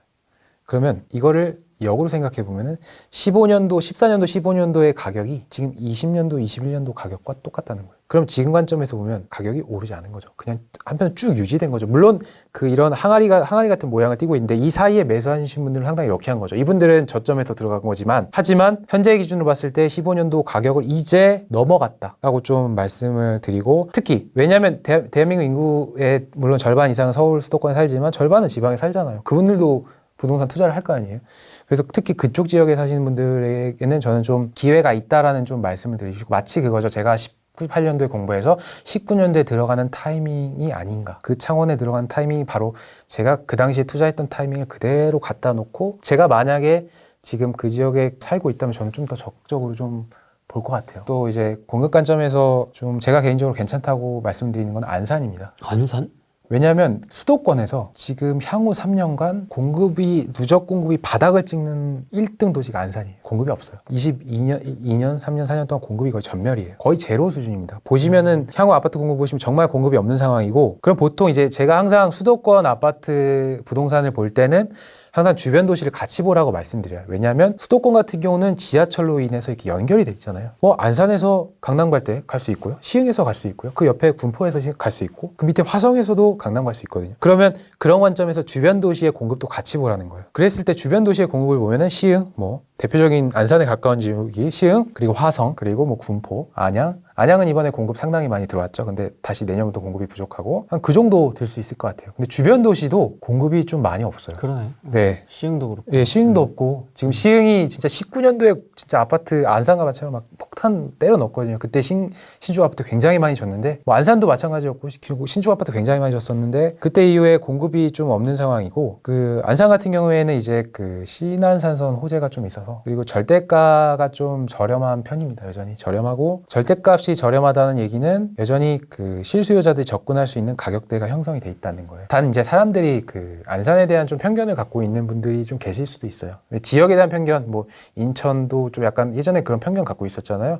인천이 이제 21년도 들어오면서 굉장히 많이 올랐죠. 제가 21년도에 인천을 정말 주변 사람들 추천을 굉장히 많이 했고 실제로 저희 부모님께서 제 추천을 위해서 인천을 매수하셨고 물론 지금도 가격이 상당히 많이 올랐고 앞으로도 좀 괜찮다고 보는데 그런 관점에서 보면 안산도 물론 가격이 많이 올랐지만 일단 공급이 굉장히 부족하다. 이거는 그리고 호재가 있다. 한번 좀 편견을 벗겨보시고 한번 보시면은 좀 괜찮을 것 같고 그리고 이제 가격 관점에서 좀 말씀드릴게요. 이번에 주택 가격을 보는 기준이 특히 PIR 좀 많이 보거든요. 연봉 대비해서 아파트 가격 평균가가 어느 정도인가 이런 것도 좀 많이 지표를 보는 투자를 하고 있는데 저는 특히 지금 가격이 저렴한 지역이 그 인구 50만 이상 도시 중에서 저는 충청권, 경상권, 전라권의 그 인구 50만 도시 좀 이상의 부동산들이 가격이 지금 상당히 저렴하다라는 좀 말씀을 드리고 싶어요. 심지어 그 지방의 일부 광역시 같은 경우에는 되게 인프라가 괜찮은데 2억 이하대 물론 96년도, 97년도에 지은 계단식 아파트인데도 불구하고 1억 5천, 1억 6천에도 매수 가능한 굉장히 저렴한 물건들이 있어요. 이런 물건들은 상당히 여기 시청자분들께서 다주택자분들 많으시겠지만 이제 막 투자를 시작하시는 분들 저 같은 과거에 저처럼 그런 분도 계실 거 아니에요. 또는 파이를 키우시는 분들이 경험을 쌓기에는 굉장히 좋은 시장이다. 그리고 그 지역에 사시는 분들에 있어서는 지금 사이클이 상당히 내 집 마련하기나 특히 무주택자분들한테 내 집 마련하기에는 굉장히 좀 저는 괜찮게 보고 있다. 제가 이렇게 현장 전화 임장이나 가끔씩 한 달에 몇 번씩 지방도 계속 요즘에 임장을 하고 있는데 임장 가서 보면은 분위기도 굉장히 좋아요. 시장 분위기도 좋고 충분히 오를 여지가 있겠다. 그리고 일단 절대값이 굉장히 쌉니다. 저는 그 절대값에 대한 오늘 좀 많이 제가 말씀드리는데 절대값에 대한 그런 저는 바로메타를 사람들이 신축을 기준으로 보는데 저는 그렇게 안 봐요. 저는 한 2000년대식의 최소한의 기준으로 보거든요. 사람들은 그러니까 정말 최고의 신축 기준으로 그 지역이 평가가 고평가다 저평가를 판단하는데 저는 그 2000년대식 이상으로 해서 500세대 이상 계단식의 그리고 주변에 상권이 어느 정도 구성되어 있는 좀 아이를 키울 수 있는 살만한 공간을 기준으로 보는데 그런 기준으로 봤을 때 이미 서울 수도권 같은 경우에는 좀 6억 이상 7억 10억 이런 물건이 굉장히 많은데 반면에 지방은 여전히 2억대 물건이 굉장히 많아요. 가격 관점에서만 이거는 진짜 단순하게 가치를 버리고 온리 가격 관점에서 봤을 때 이건 좀 많이 저렴한 게 아닌가. 이건 어떻게 보면 기회일 수 있겠다. 물론 인구론 관점에서 부동산을 보시는 분들 특히 이제 하락론자 좀 보시는 분들이 인구가 감소한다. 경제가 앞으로 좀 어려워질 거다. 이런 관점으로 좀 이야기를 해주시는데 적어도 향후 20년 동안 인구 감소에 대한 드라마틱한 효과는 저는 그 적용돼서 인구가 감소되는 요소는 상당히 좀 제한적일 것 같고 특히 각 지역의 인구 50만, 100만 도시 같은 경우는 그 지역의 수요를 흡수하는 약간 빨대 효과가 있어요. 인프라가 압도적으로 좋습니다. 그 지역 사람들은 그쪽 지역의 특징들을 보면 세대수가 계속 올라가고 인구도 꾸준히 올라가는 모습을 보이는 데 굉장히 많아요. 그렇다고 하면 향후에 10년, 20년 뒤에도 인구가 그렇게 100만 이상 유지되는 지역들은 저는 끝까지 살아남을 거라고 보고 또 그 지역 안에서도 사람들이 살기를 선호하는 충분히 이미 상권이 어느 정도 구성된 10년, 20년 돼서 튼튼한 상권과 특히 지방은 특히 이제 저는 학군을 좀 굉장히 좋게 보는데 학군까지 갖춰진 지역이라고 하면은 내 집 마련 또는 투자를 함에 있어서 저는 충분히 승산이 있다라고 좀 말씀을 좀 드리고 싶어요. 서울 서울 좀 말씀을 좀 드릴게요. 서울의 가격이 사실 이제 강남을 필두로 이제 주변에 쫙 퍼지면서 작년 재작년에 강북이 좀 많이 올랐고 그 주변에 금천구나 관악구 이런 쪽도 같이 이제 외곽 지역이 많이 올랐는데 저는 서울과 수도권의 경계에 있는 지역에 지금 만약에 무주택자 또는 1주택자 분들 이제 투자를 할 수 있는 분이시라고 하면은 그 경계에 있는 지역 쪽에 지금 한 5, 6억대 아파트들이 여전히 있거든요. 특히 6억대 이하의 물건 같은 경우에는 대출이 가능합니다. 보금자리론 해서 3억 중반까지도 가능한 상황이고 입지 접근성이 결코 서울이랑 멀지가 않아요. 특히 요즘에 전철이 너무 잘 돼 있어가지고 이제 출퇴근하는 저도 직장인이니까 특히 급행이 지나가는 구간은 굉장히 빨리 서울에 도착해요. 30분이면 가거든요. 저도 실제로 이제 30분 안에 전철에서 서울 제가 주요 3대 업무지구 출퇴근이 가능한 상황이고 그런 지역들은 여전히 좀 괜찮다라고 저는 말씀을 드려요. 특히 거기에 플러스 교통의제가 들어가는 것들 뭐 대표적으로는 월판선이라든가 신안산선도 있고요. 그 연결된 라인이 다 서울로 들어가는 거니까 뭐 동북선도 있고요.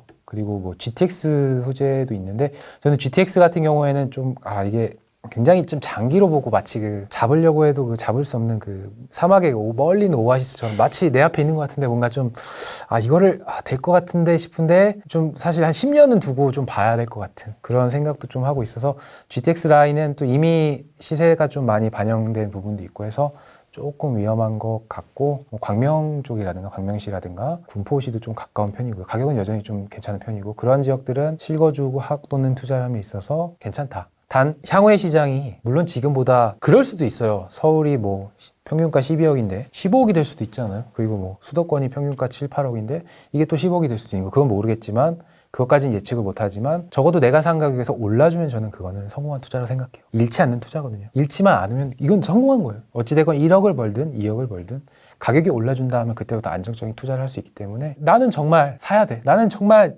나는 꼭 서울 살아야 되고 안 그러면 근처라도 살아야 돼 라고 생각하시는 분들은 향후에 공급이 없기 때문에 가능한 현금 흐름 내에서 자본 내에서 투자를 하시거나 내 집 마련하시는 거를 저는 추천을 드립니다. 오를 만큼 많이 올랐기 때문에 꽤 긴 상승장이어서 맞아요.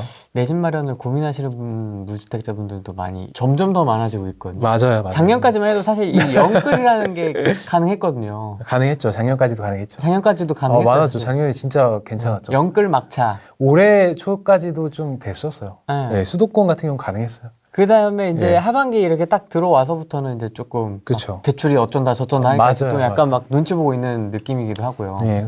무주택자분들 내 집 마련은 이제 무주택자분들은 두 가지가 있죠. 뭐 아시겠지만 첫 번째는 내가 어느 정도 시드머니가 준비가 되어 있다. 그 첫 번째 케이스고 두 번째는 그런 매수할 수 있는 본인의 시드머니나 어떤 이런 연봉이라든가 이런 것들이 좀 갖춰지지 않은 상태다. 첫 번째 케이스 좀 말씀드릴게요. 만약에 내가 어느 정도 종잣돈을 좀 모았다. 직장 생활을 예를 들면 한 5년, 6년에서 1억 5천 정도 모았다. 뭐 더 많이 모으신 분도 계세요. 뭐 직장이 너무 좋아가지고 뭐 연봉이 초년부터 뭐 연봉 진짜 뭐 상위 1%에서 1억씩 받으신 분도 분명히 있어요. 그런 분들 예외를 하고요.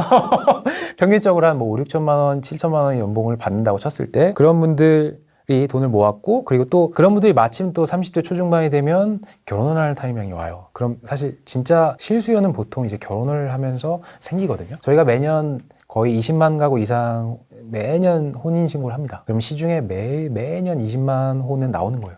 신규 수요가.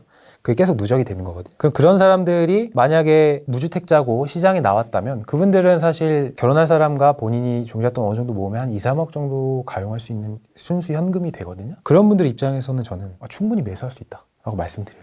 그 정도 본인이 시드머니가 결혼을 할 시기도 왔고 마침 또 결혼할 사람과 돈을 모아보니까 직장인 대출도 있고 이렇게 가용해서 뭐 한 2억 3억 정도가 현금흐름이 있다, 현찰이 있다. 이런 분들은 저는 고민할 필요가 없다고 생각해요. 이런 부분은 본인이 감당할 수 있는 금액 내에서 살 수 있는 물건을 저는 사는 게 맞다고 봐요. 수도권에 그런 물건들이 있습니다. 있고 아직까지는 있고 그래서 단 그런 관점으로 좀 접근하셔야 돼요. 내가 이걸 사가지고 예전처럼 내가 2배 먹겠다. 내가 6억에 사서 10억 만들겠다. 이런 좀 생각은 버리셔야 되고 내 종잣돈으로 이용해서 적어도 인플레이션과 향후에 나올 유동성 리스크는 해지하겠다. 내 자산을 만들겠다라는 개념으로 가는 거예요. 자산을 만들겠다는 건 이런 거죠. 저희가 매년 유동성이 2% 최저 2%까지 시중에 풀린다고 하면 내가 500만 원 갖고 있으면 500만 원은 2% 풀리는 거랑 제가 자산을 5억을 갖고 있으면 5억이 2% 풀리는 건 분명히 다르거든요. 그럼 자산을 늘릴수록 시장에 풀리는 유동성이 그 자산에 적용될 확률이 높아요. 그게 자산가들이 자산을 쌓는 이유고 주택을 보유하려는 사람들이 계속 다주택 모드로 들어가는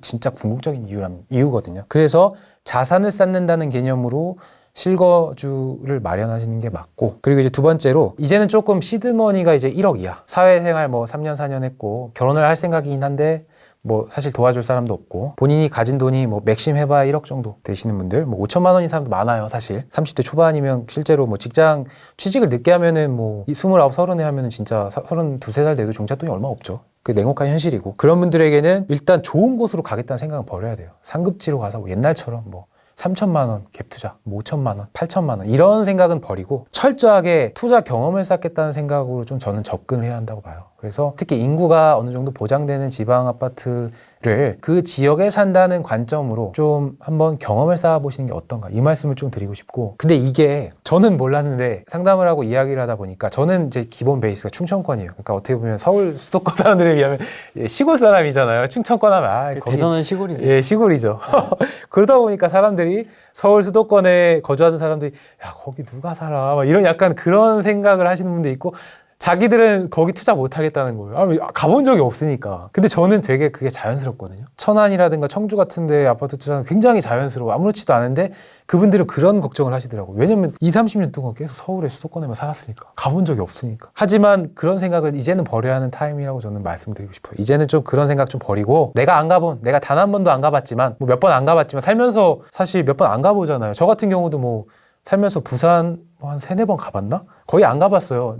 저랑 일단 거주적으로 상당히 거리가 머니까 제주도 같은 경우도 뭐 살면서 뭐 3, 4번 봤고 그럼에도 불구하고 올해 상반기에 제주도를 알아봤었고 임장을 실제로 가보기도 했었고 본인의 생각 내가 이 지역에 살았으니까 난 이 지역에 투자를 해야 돼 라는 생각을 버리고 철저하게 좀 저렴한 가격에 본인이 경험을 쌓일 수 있는 지역에 가보셔라 라는 좀 말씀을 좀 드리고 싶어요. 근데 이거는 뭐 제가 말씀드리지만 이 생각을 바꾸기는 사실 쉽진 않아요.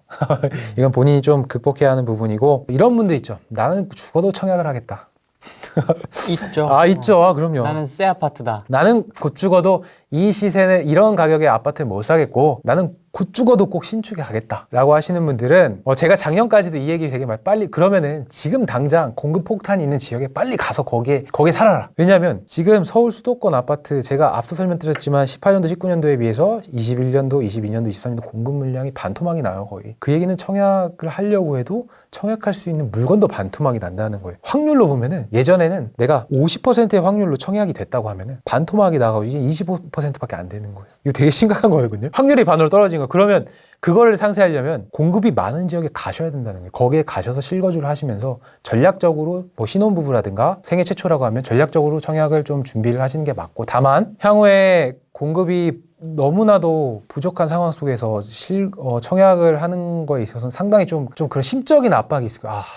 내가 왜 청약을 해가지고 이 고생을 하나. 가격이 계속 올라가니까. 전세는 계속 빠지고. 집주인은 2년 뒤에 나는 이제 전세 만기가 되면 또 전세금을 올려줘야 되는 상황이 있고. 그래서 달리 또 다른 방법을 좀 말씀을 드리면 수도권이나 서울도 좋지만 수도권의 주요 괜찮은 입지에 오피스텔을 이미 여러분들이 좀 많이 말씀하셨는데 저도 작년부터 오피스텔에 대해 상당히 관심이 많았고 그 직주 근접이 수월하면서 살기 준수한 지역에 역세권 근처의 오피스텔 방 3개 이상 오피스텔을 매수하셔서 거기에 거주하시면서 청약을 준비해라 라는 좀 말씀을 좀 드려요. 왜냐면 아시겠지만 오피스텔 같은 경우에는 오피스텔을 매수하셔도 청약을 하는 데 있어서 영향을 주지 않거든요. 그래서 오피스텔 매수하는 건 상당히 좀 매수하셔서 실거주와 어떻게 보면 시세 차이 2마리 토끼를 다 잡을 수 있고 지금 같은 시장 흐름에서는 오피스텔 같은 경우에도 가격이 오르기보다는 가격이 떨어지지 않을 가능성이 굉장히 높아요. 하방 경직이 강한 거죠. 오피스텔 매물도 지금 상당히 많이 줄었고 실제로 뭐 요즘에 생활 숙박 시설 같은 경우는 진짜 뭐 아파트에 버금가게 거래가 되고 있고 향후에도 그런 트렌드는 계속될 거라고 보고 있고 일단 규제를 피할 수 있고 대출도 충분히 뭐 가능한 상황이고 오피스텔도 마찬가지예요. 그런 관점에서 상당히 좋은 개념이다. 그러니까 무주택자는 이번 사이클에서는 편견을 버리셔야 돼요. 대부분 지금 무주택자분들께서 90년도에 이제 삶을 살아오셨고 저희는 80년대 중후반에 이제 태어났잖아요. 그리고 저희 세대는 전형적인 아파트 세대예요. 내가 지난 10년, 20년 동안 아파트 살았는데 그럼 나도 향후에 결혼하고 내 가족을 꾸릴 때 나는 아파트에 살 거야. 이런 생각을 일단 버리시고 향후에 청약을 하든 뭐 또 투자 경험을 쌓든 일단 경험을 쌓고 좀 나의 시장에 대한 인사이트를 늘린다는 개념으로 좀 접근을 하셔야 돼요. 옛날만큼 드라마틱한 수익률을 얻지 못할 수도 있어요. 그리고 반대로 더 많이 가격이 오를 수도 있어요. 충분히 그럴 수 있죠. 평당 2천만 원이 뭐 4천만 원이 될 수도 있고 다만 현재 기준으로 봤을 때 저는 좀 많이 오른 건 사실이고 단기간에 보수적으로 움직이되 투자는 뭐 실거주는 포기하지 마라. 이 말씀 좀 드리고 싶습니다. 희망의 끈을 놓지 마라. 지금 약간 결론이 그렇게 되는 거 아니에요? 아, 그렇죠. 근데 그러면 지금 갖고 있는 건 지금도 그러면 계속 임장하시면서 투자할 건 살펴보고 계세요? 아, 예, 저는 계속 좀 투자를 계속 하고 저도 마찬가지로 이제는 취득세 중과가 적용되는 상황이에요. 당연히 적용되는 상황이고 만약에 투자를 이어가겠다고 하면 물론 이어갈 생각인데 취득세를 내고 투자하는 방향으로 가야겠죠. 공시지가 1억 이하의 좀 뭐 제 나름대로 가격이 싸다고 생각하는 물건에 투자하는 방법도 있고 근데 이게 요즘에 공시지가 1억 이하가 지금 법안 나왔다고. 법안 올라왔고 조만간 아무래도 12% 적용이 되지 않을까라는 생각을 하고 있는데 작년에 그 법안 취득세 중과되면서 이제 예외적으로 공시지가 1억 이하 뺐잖아요. 그때 공시지가 1억이가 정말 많이 오르겠다 생각을 좀 했었는데 실제로 많이 올랐어요. 근데 오히려 지금 시장은 공시지가 1억 이하랑 공시지가 1억 이상 그러니까 그 당시에 공시지가 1억 이상 물건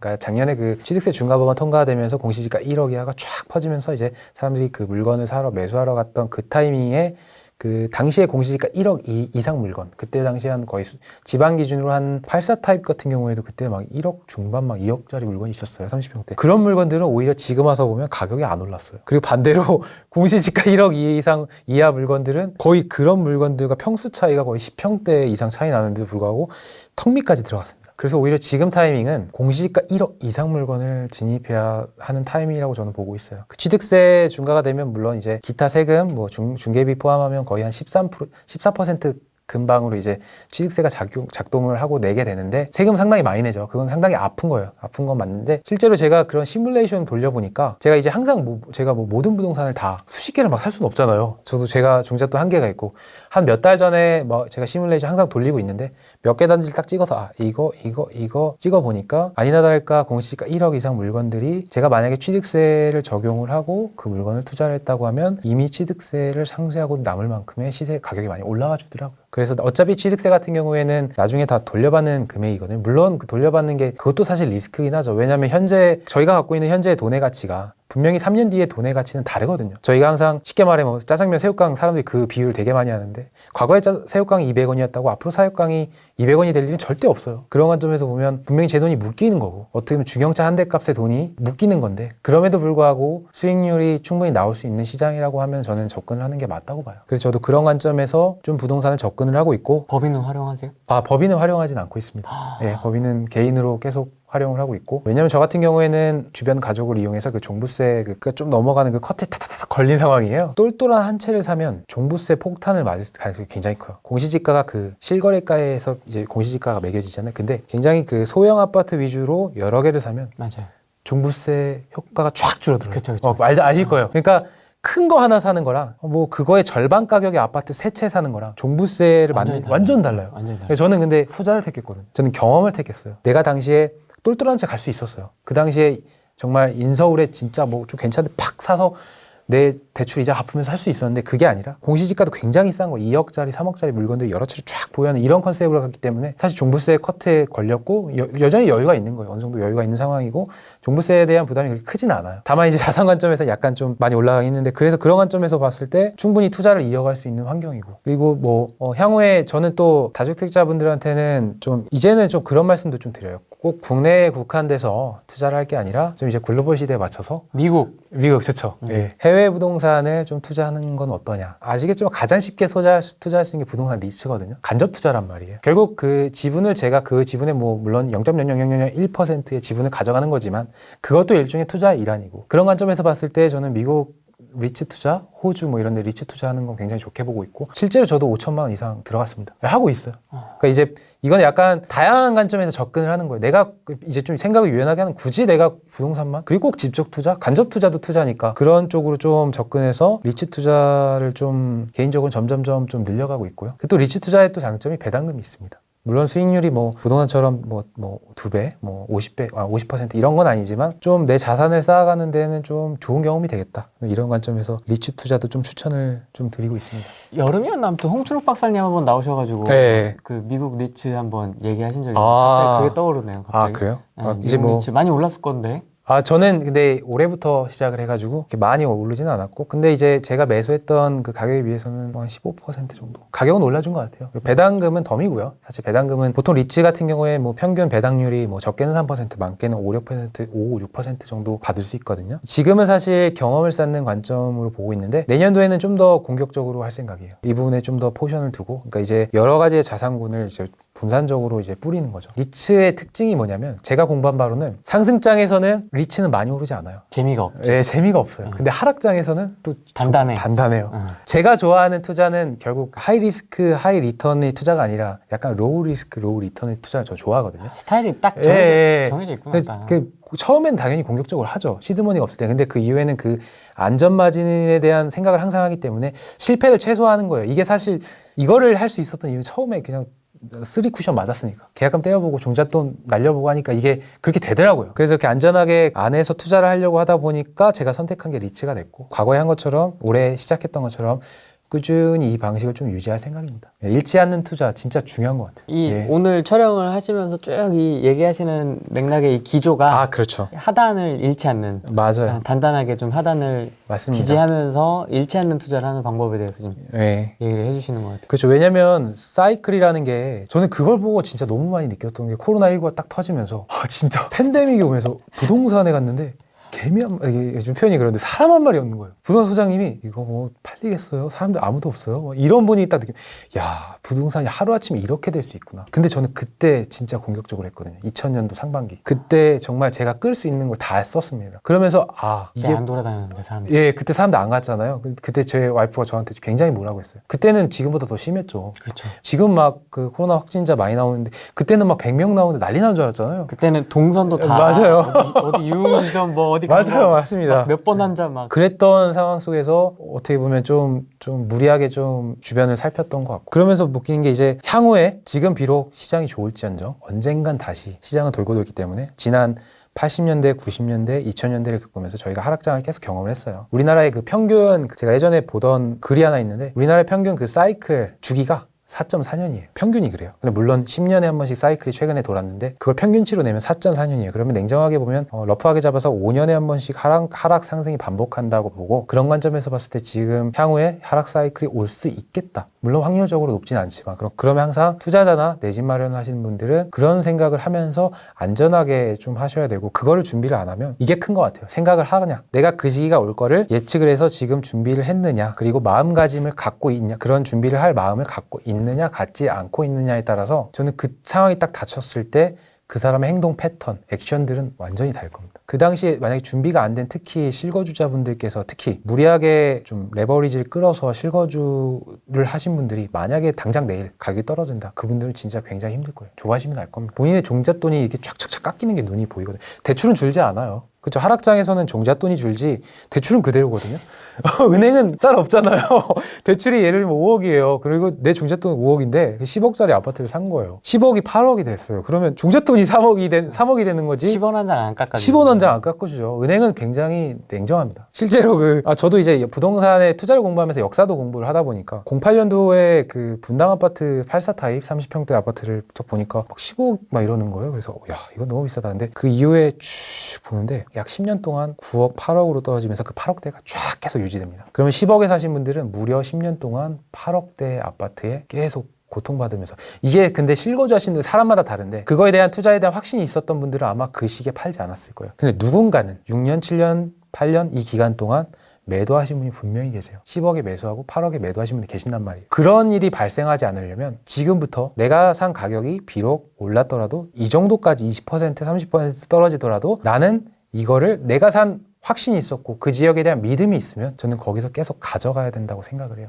그런 준비를, 마음가짐을 가지라는 거예요. 시장은 어떻게 될지 모르니까. 저는 첫 번째 방법인 취득세를 조금 내가면서, 또는 취득세 1% 이하의 좀 괜찮은 물건, 또는 12% 이상의 물건, 좀 가치를 따져서 가격 대비 가치가 좋은 물건을 좀 매수할 생각을 개인적으로 하고 있어요. 제가 보는 시장에서도 여전히 매수할 물건은 보여요. 저는 충분히 있다고 봐요. 항상 사람들이 서울만 보고 어떤 특정 가격이, 예를 들면 지방 같은 경우에도 이미 막 대전 크로우 아파트 아까 얘기하셨는데 막 20억 막 30억 이러잖아요. 근데 반면에 그 아파트는 그렇지만 주변을 보면은 그거의 절반의 가격에 매수할 수 있는 물건들이 분명히 있어요. 그래서 그런 물건들을 좀 알아보면서 저의 경험을 이런 시장에서 나는 이런 투자를 했어. 그리고 나는 이런 결과를 만들었어. 개인적으로 좀 경험을 하고 싶은 거예요. 이런 사이클에서도 한번 해보고 싶은 거죠. 그리고 대부분의 투자자들도 그렇지만 시장에서 계속 살아남는 게 굉장히 중요하거든요. 꾸준히 투자를 이어가면서 살아남고 그리고 저를 증명하는 거죠. 아, 나는 비록 이런 사이클이지만 내 기준으로 투자를 했고 그 기준을 맞으면 좋은 거고 만약에 이제는 심지어 그런 생각도 들어요. 가격을 돈을 한번 몇 번 잃어보고 뭐 이런 경험을 해보다 보니까 그래 내가 만약에 투자를 해서 1,000만 원, 2,000만 원 잃어도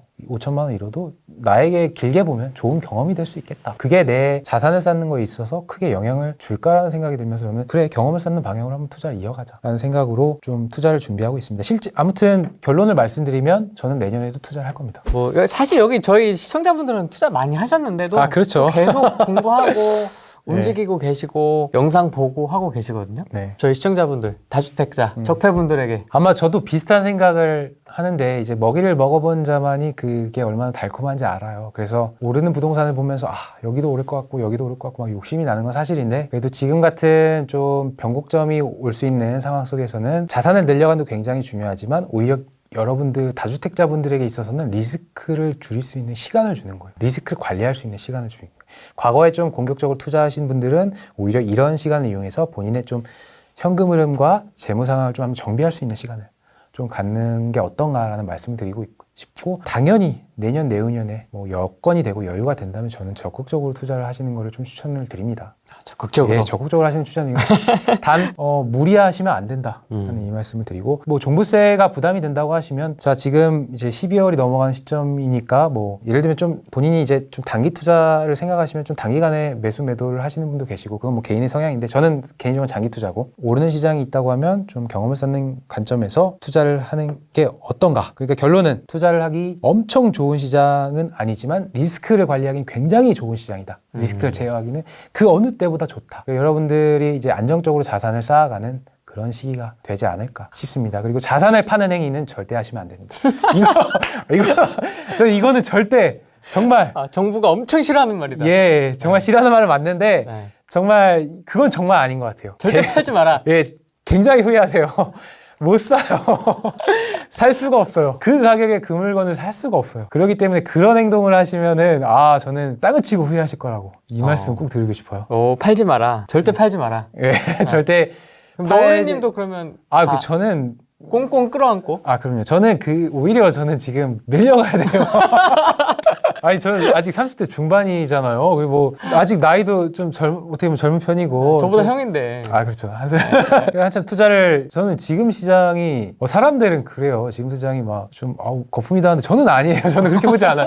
그렇게 아는 특히 지역으로 보잖아요. 지역으로 보면은 정말 많습니다. 제 관점은 그렇다는 거예요. 지역적인 관점에서 보면 여전히 기회는 많다. 이미 앞서 설명을 다 드렸습니다. 여러분의 판단에 맡기겠습니다. 알겠습니다. 뭐 개인적으로 좀 궁금하시거나 뭐 이런 거 있으시면 블로그에다가 비밀 댓글 뭐 이런 거 좀 활용하시면 좋지 않을까 싶습니다. 다음에 또 한번 조금 더 다시 질문지를 정리를 해서 찾아뵙도록 하겠습니다. 오늘은 여기까지 하겠습니다. 고맙습니다. 네, 감사합니다.